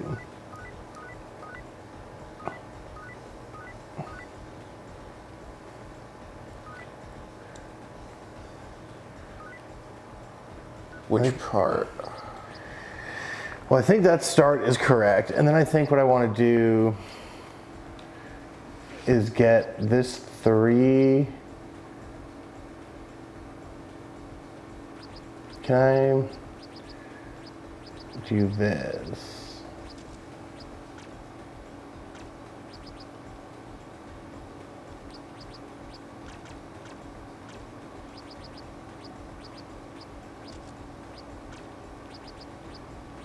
And then push the 3.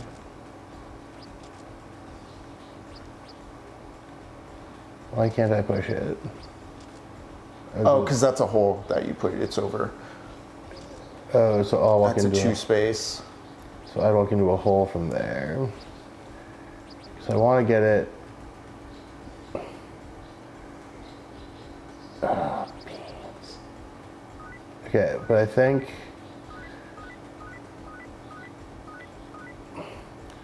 I stand. Oh no! Stop. I stand by this is onto something. Then where can this 2 go? The 2 I've been dropping in the hole. Which hole? The hole the 3 is over, so you might Okay. want to reset. So no, I want to move this guy back here. Push the 3 all the way back.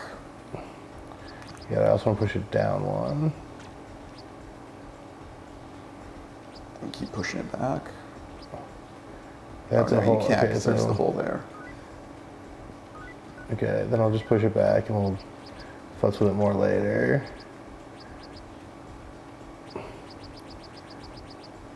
I push the 2 up, and then go around, push it over. Yeah. Oh, this one's in Other there. way, yeah. No, you're going the right way. Push it over. Yeah, push it over, and then go around, push that to the left, push that up, push it in. Okay. Now what do you want to do from here? Right, okay, so now I want to push this up, and I want to go around Push it, and then this go way. up. And I want to go, oh, no. Don't go too far up though. I think you're in okay position as right now. Yeah, but then how do I get it? Okay. Can you push that green anymore, or the 3 anymore? Well, can I do that? Yes. Also hit O. There you go. So, Okay, if I so go, you can't push that 3 over. What you should do, actually reset. no, I think I got, Oh, rotate the 6 and push it down. There you go. There you go. Keep rotating though on that 6 at the bottom there. Like rotate out so you can work around. There you go. And then go up, push it over and push it in. You just gotta go all the way around. Yeah. oh, I see, yeah. Good call. Nope. You can push that back. Okay. Oh, push it up. Okay, so that one goes in there. And then you can get that guy into the corner, I think, if you just rotate right. Yeah, yeah, yeah. And push the 6 over. Or wait. Yeah, push that guy up. Or push the guy, yeah, left, up. Push it, rotate, other way. There you go, and then push him up. Wait, actually. No, then I think, And then you want to spin that guy, right? yeah, I want to spin. Other way, go down, go over. No, I don't want to No, go to your down, left. Now spin, now go around, up, down, down. There you go. Okay. And then you should be able to push it up to that spot. Oh, you can push that guy. You can always push that guy back. I know, but I hate it. Something like push it up one more. how do we? No. I think what we have to do is.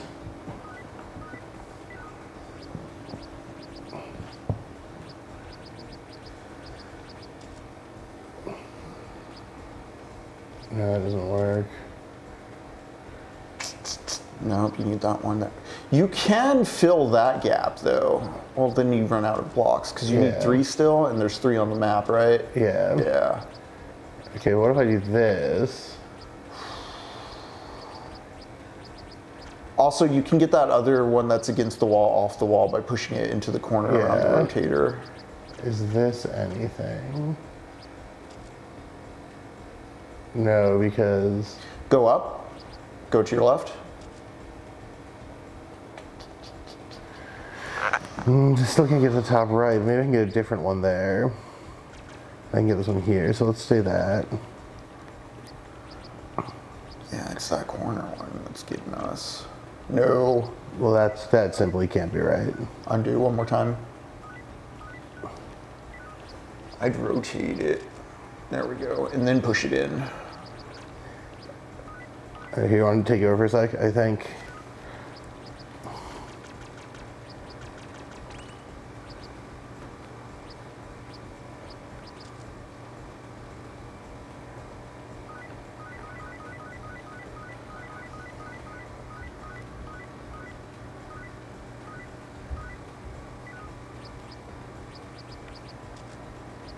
There we go. Maybe? No.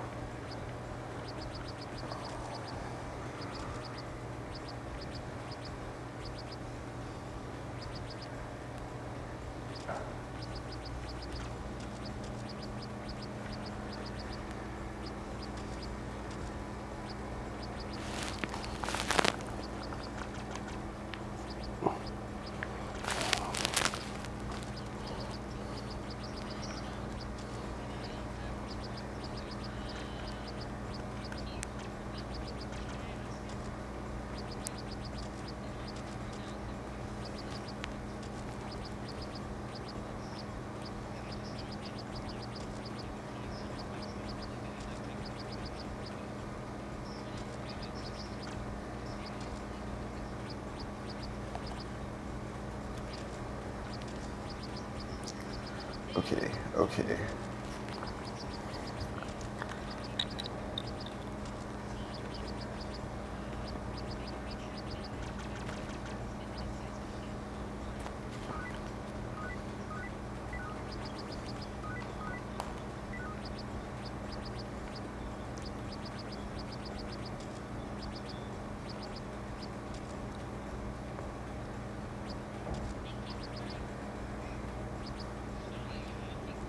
What does this mean?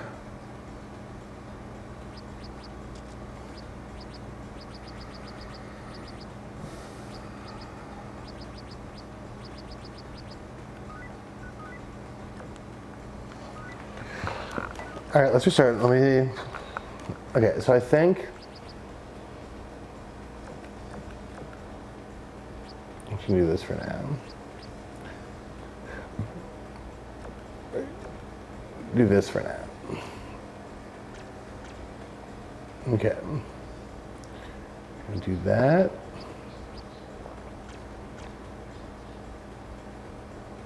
No.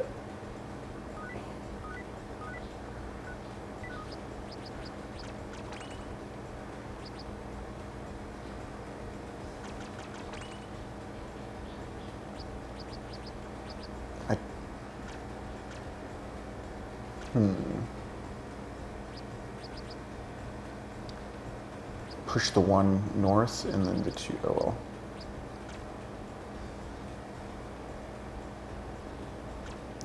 You got to push that one. All right, yeah.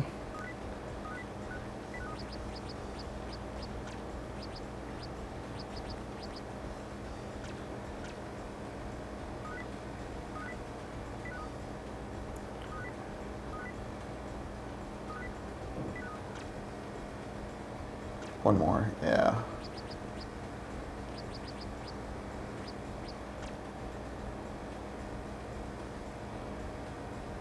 All wait. Actually, doing it this way does confuse me. Well, I'm gonna restart. I'm also gonna check to see because we're running over, but I messaged Forrest. Definitely running. I messaged Forrest to see if he could grab me from here because it's close. I do think you want to start on this side and work your way over.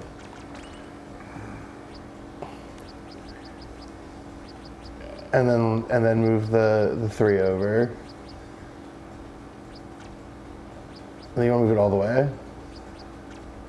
Like as far over as you can get it? Yeah, we definitely got trapped in the block dimension. All plans canceled.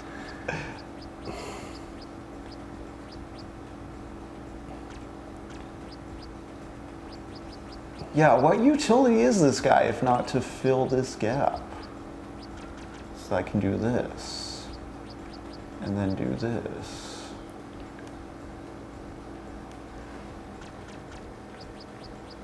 See, I think you want to get that 2 that's down there cashed out, so you can move the 3 like all the way down and super out of the way.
Now you can push that. Now you can push that guy all the way down.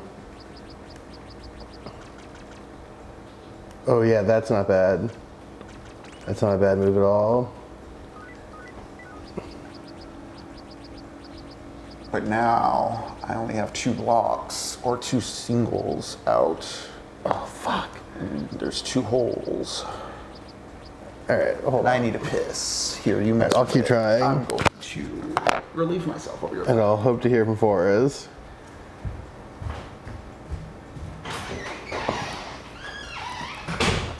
All right. We're gonna go up here. We're gonna do this. We're gonna push this guy all the way over. We're gonna push this guy over to open up this possibility. We're gonna push this guy back. We're gonna put this guy back where he was.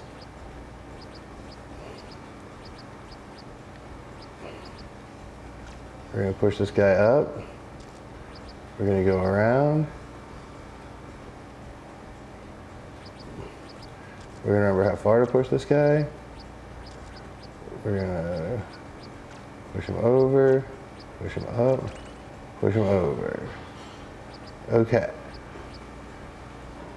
Now it's just a question of how to get these 4 blocks where we want them to go. Did you have a breakthrough?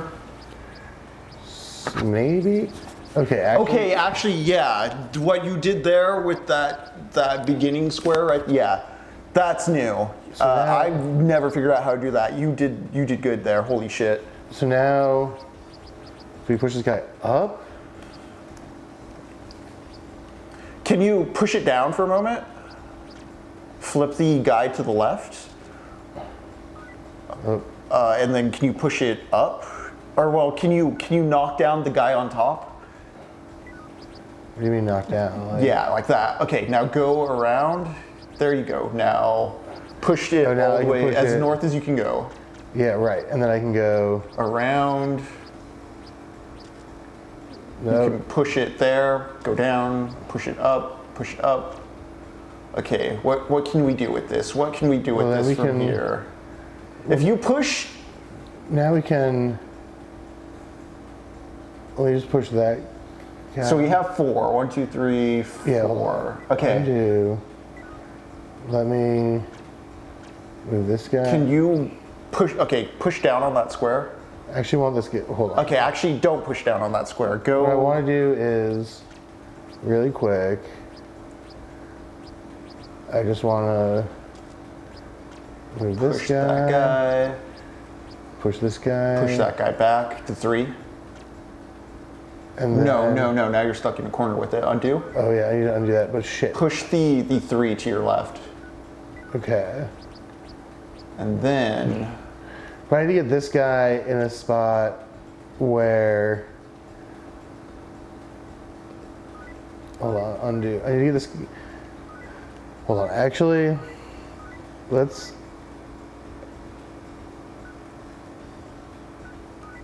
How much further back can I go? Okay. So I want to do. push that guy south. Like you can go around that bottom 6. Remember? Yeah. Is. Push that. Yeah. Go over. And then. Push that guy down. Yeah, oh shit. So go around Is push this guy down. and then fill then- that hole. Well, over. And then Fill that hole with yeah. that solo piece right there. with this guy. Yeah. Push him all the way up, Oh yeah, good and then call. all the way to the right. 1. Okay. Now clear that path. Yeah, I wanna Or get- like make that path straight with the spinner right there. Yeah. Yeah, I just want to get this dude.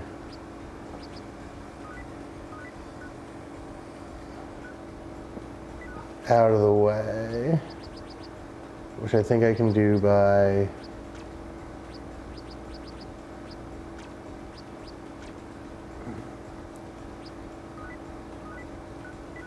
I was gonna say, just push that solo block. So the single block, don't worry about the 3 right now. Go down to that single block. Push it north. North again. And then all the way to the left. I just go like this. No, push them all the way to the left, and then you can just use the spinner to rotate. You just rotate the thing, get under it, push it all the way up. Yeah, push it all the way up. Now push it all the way into the corner. Oh hell yeah. Okay, now rotate that guy. Now you need to get those 2. Yeah, you can do this. You can do this. Rotate it one more time. Okay, now push the 6 to the. Yeah, push that guy as far to the top left as you can. Well, can't we just do The 3 guy too. You're gonna want to push the 3 north. north? You say? Yeah, just to get him out of your way. So you're gonna have to go all the way around to the bottom of it. Push him up, and then push him all the way to the left. Cool. Okay. And then get that. Push that first single block just up against the rotator there. Not that one. No. The other guy. Just rotate and then rotate one more time. Okay, and then just push that guy up. Yeah. And then rotate, and then push him up, push him down the hall, push him in the hole. Oh, whatever. No, come you back didn't need to that. push that guy, but I did not okay. do that on purpose. Boom, and then just reset that. Now this guy, you need to rotate, yeah. Rotate the rotator, yeah. And it's just the same damn thing. You're gonna have to go up and push it, yeah. Whoops. There you go. Just push it through, stop right, oh, too far. Rotate up. Okay, and then just push it up, over. Yeah. Should be pretty clear by now. Well, down. You gotta go. Yeah, push it one more over. Now rotate it. Now push it up. Now push it over. Yes, we're free. Mostly. Yeah, now push up, down, run for that goal. All right. This is the final stage. Beat it if you can.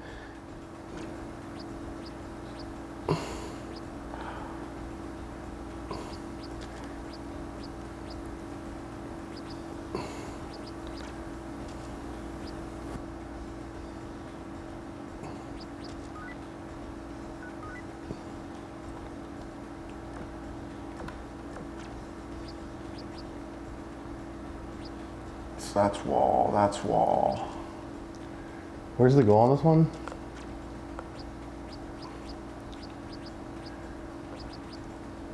Okay. Just start getting ones into that hole. Obviously in the correct order.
Oh, okay, no, that's... If we finish these puzzles, we get one new Magatama we may or may not use, is the answer to your question.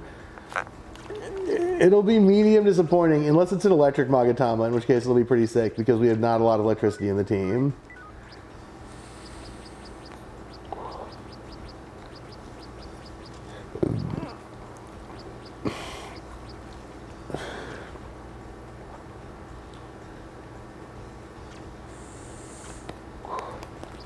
Look, there's a non-zero chance that this would be a significant get for us.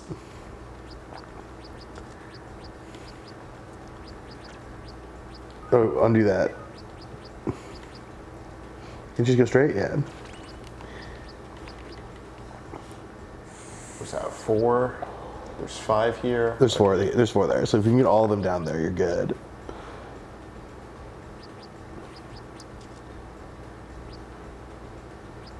I'm not sure how you're going to get that one on the right down, though.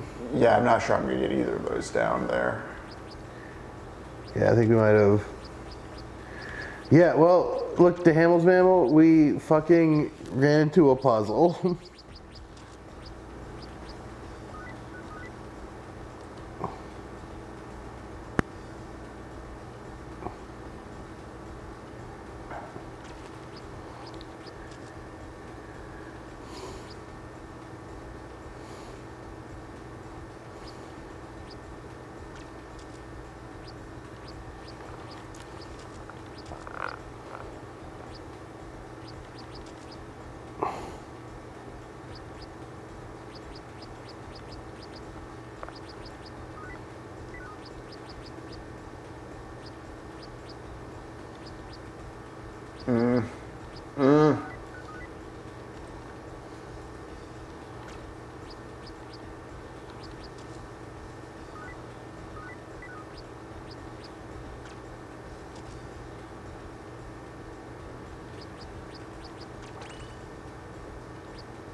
Okay. Let me see. Yeah, that definitely good thing. That yes. Actually, go up, open that, go around, down, over, down. I think Use that one. No. Undo that. Undo that, but fill that hole right there. Yeah. Okay. So now you have 5 blocks, 5 tiles to fill. Go to the bottom left and rotate. This one? Yeah, rotate again. Actually, push it up. Rotate again. It cannot rotate anymore. Okay. Actually, push it down, or rotate down, and then go around. Rotate again. Oh, it can't go any further. Okay, right. Okay, there's a wall there. Nope, not that. We need to undo a couple though. Maybe just go back then. Yeah, I just want to make sure that that block is better. Yeah, okay, I don't want to touch that block yet.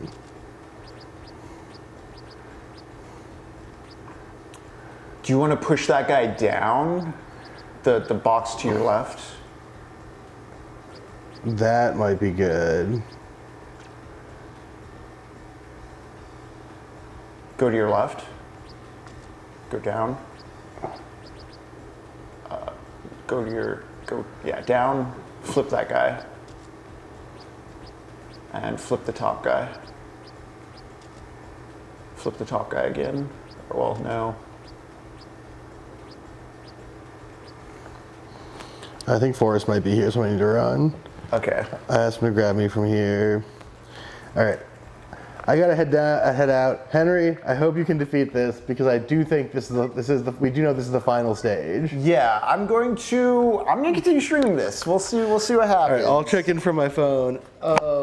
Goodbye, everyone. I gotta go run and see Forrest and do my other stream. I'll talk to you guys soon. This is a very fun stream. See you guys later. Here's the mic. All right.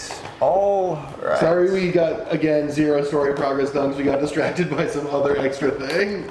But we're so close. Part of the problem with this game in a certain way for streaming is that, like, basically all the weird side things take at least 3 hours. Yes. All right, Lux. All right, good luck, Henry. Chat, we haven't even taken a break today. I'm gonna go on a quick break time. I'll be right back with more Super Puzzle Megami Tensei in a few. It is 6:45. I'll be back at 55. You passed me the Kindle that I forgot?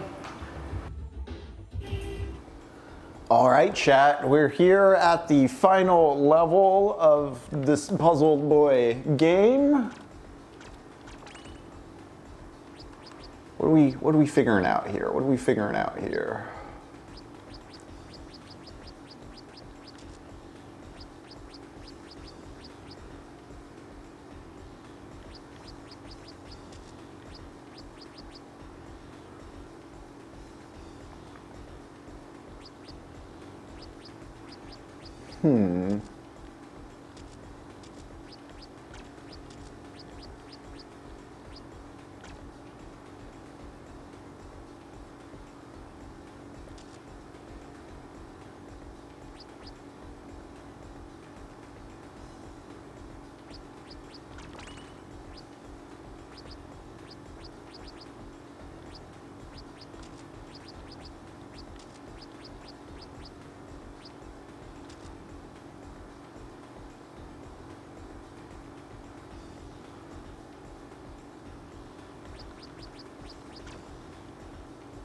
Yeah, King of Mystery. I feel like,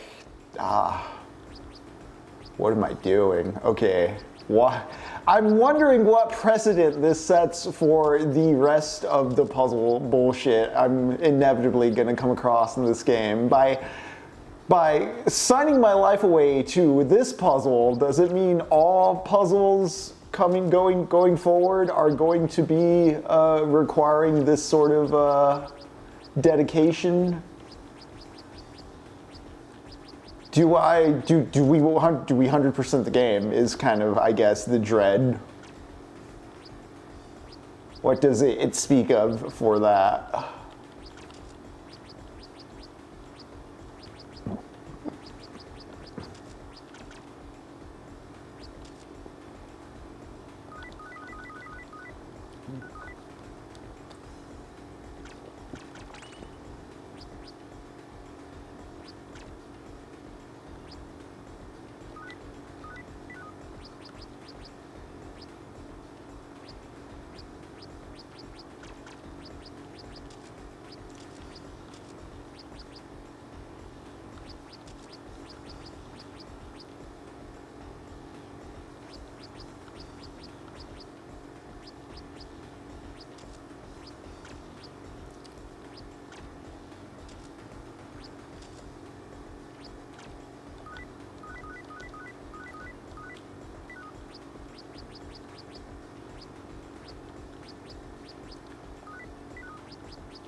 When we first came to this level, I filled the 2 gaps pretty fast. I don't remember how I got to that second one though.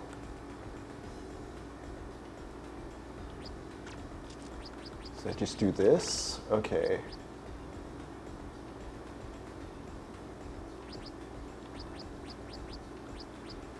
But then do I screw myself over with...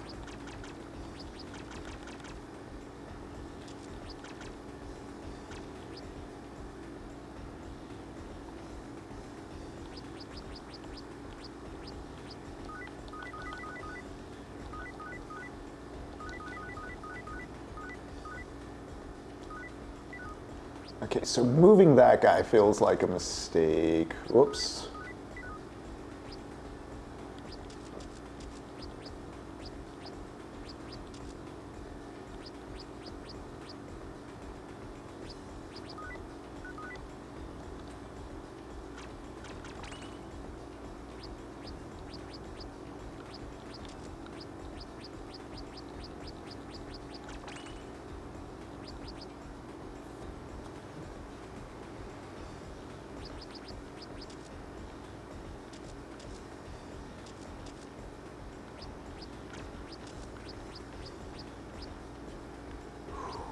No.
No, that doesn't do anything.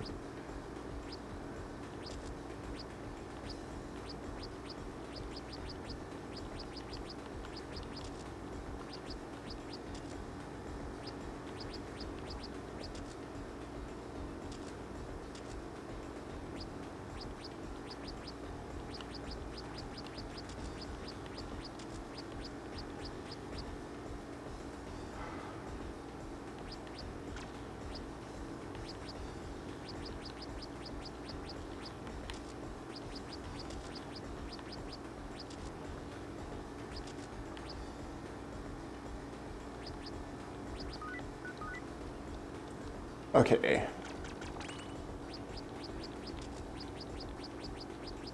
I feel like these two gaps are necessary to fill. Oops.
Okay, finally.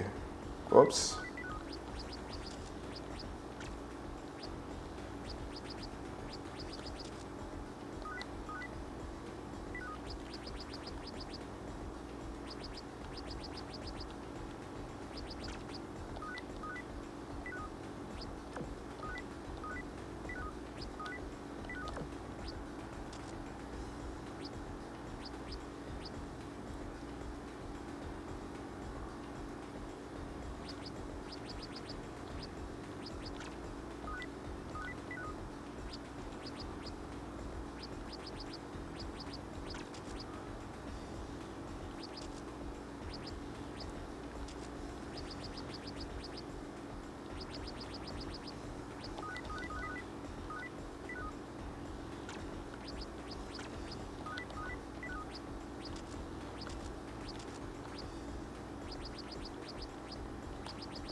I see.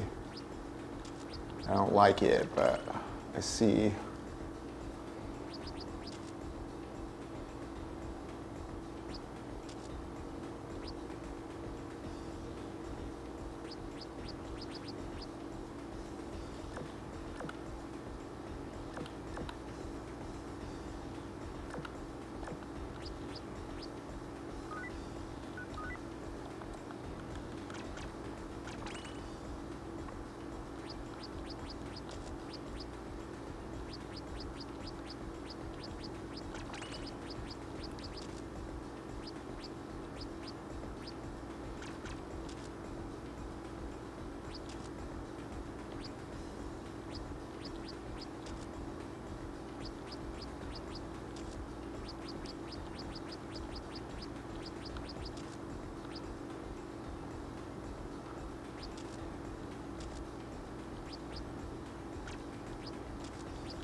What up, Tailboy? Lux, I got it. I got it. I didn't have to cheat or anything. I figured it out. I got the secret. The mystery of the dungeon blocks are mine. I think. I think we're there. I think with this last push, things have been solved. Holy shit. What's all this extra space out here? Why? All right. What do we win? Actually, I want to see the deets on this trophy.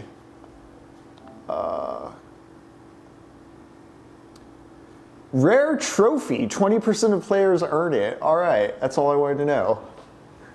We're in that rare top 20% of SMT players now, folks. The bug thingy. Geis. Huh.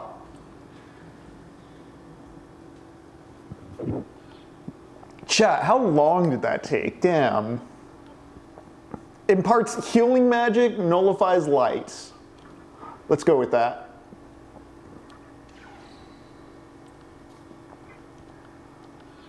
Wow.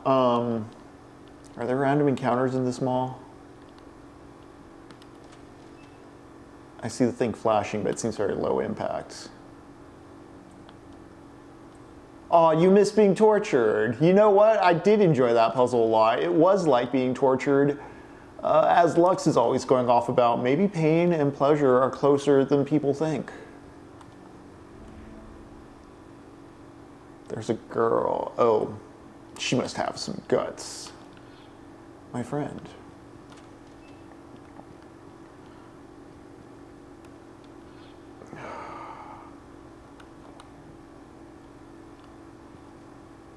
We're dangerously close to an encounter. The worst thing that could happen is death right now.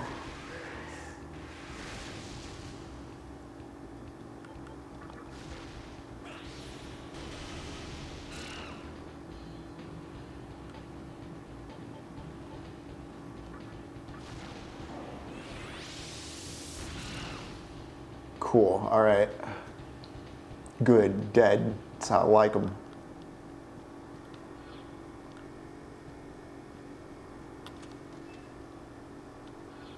All right, this is getting a bit too elaborate. Let's just find a save point. I am starving, folks. Many years in the Punjal dungeon makes Henry a hungry boy.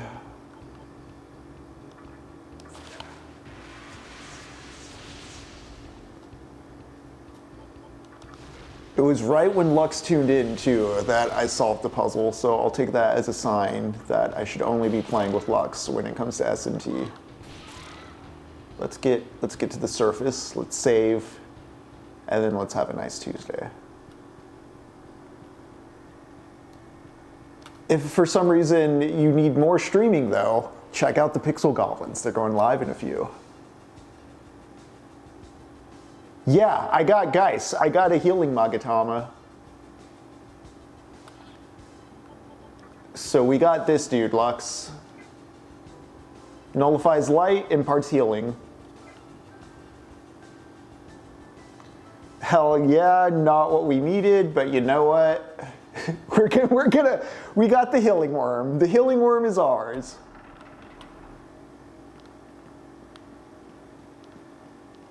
This whole session for the heal worm.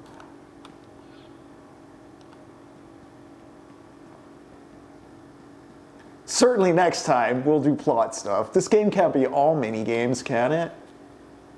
And side quests? What kind of role-playing game has side quests? How dare it? I thought people played JRPGs solely for the plot. What is this mechanical involvement aspect of the thing? What? All right, we have saved. We're at 29 hours, 54 minutes. We put a good 30 hours into this game. We're at level 46 out of a cap of 99. Very curious what the back half of this is going to feel like if we think we're over level, but then we barely get through bosses. And the DiGiorno is going into the oven. That's right, you Hamels Mammal. It is time that we all chilled, got some food, take a break from the video games. There's an outside world to smell. But I want to thank you all for hanging with TechnoPoverty today. That was a grueling one. Lux, thank you so much for assisting with that as well and providing the insightful commentary. I was so lost in the blocks, but everything you were saying about social debt, Graeber, Gradgrode, the book recommendations, I think is going to be a memorable session. I don't know what movie we're watching this weekend, but we will be watching a movie this weekend. Perhaps it is going to be Aliens 3. I'll ramble a bit more about Alien 3 on Thursday. Jacob's going to be back. We're getting back to Aliens Extraction, but until then, y'all take care.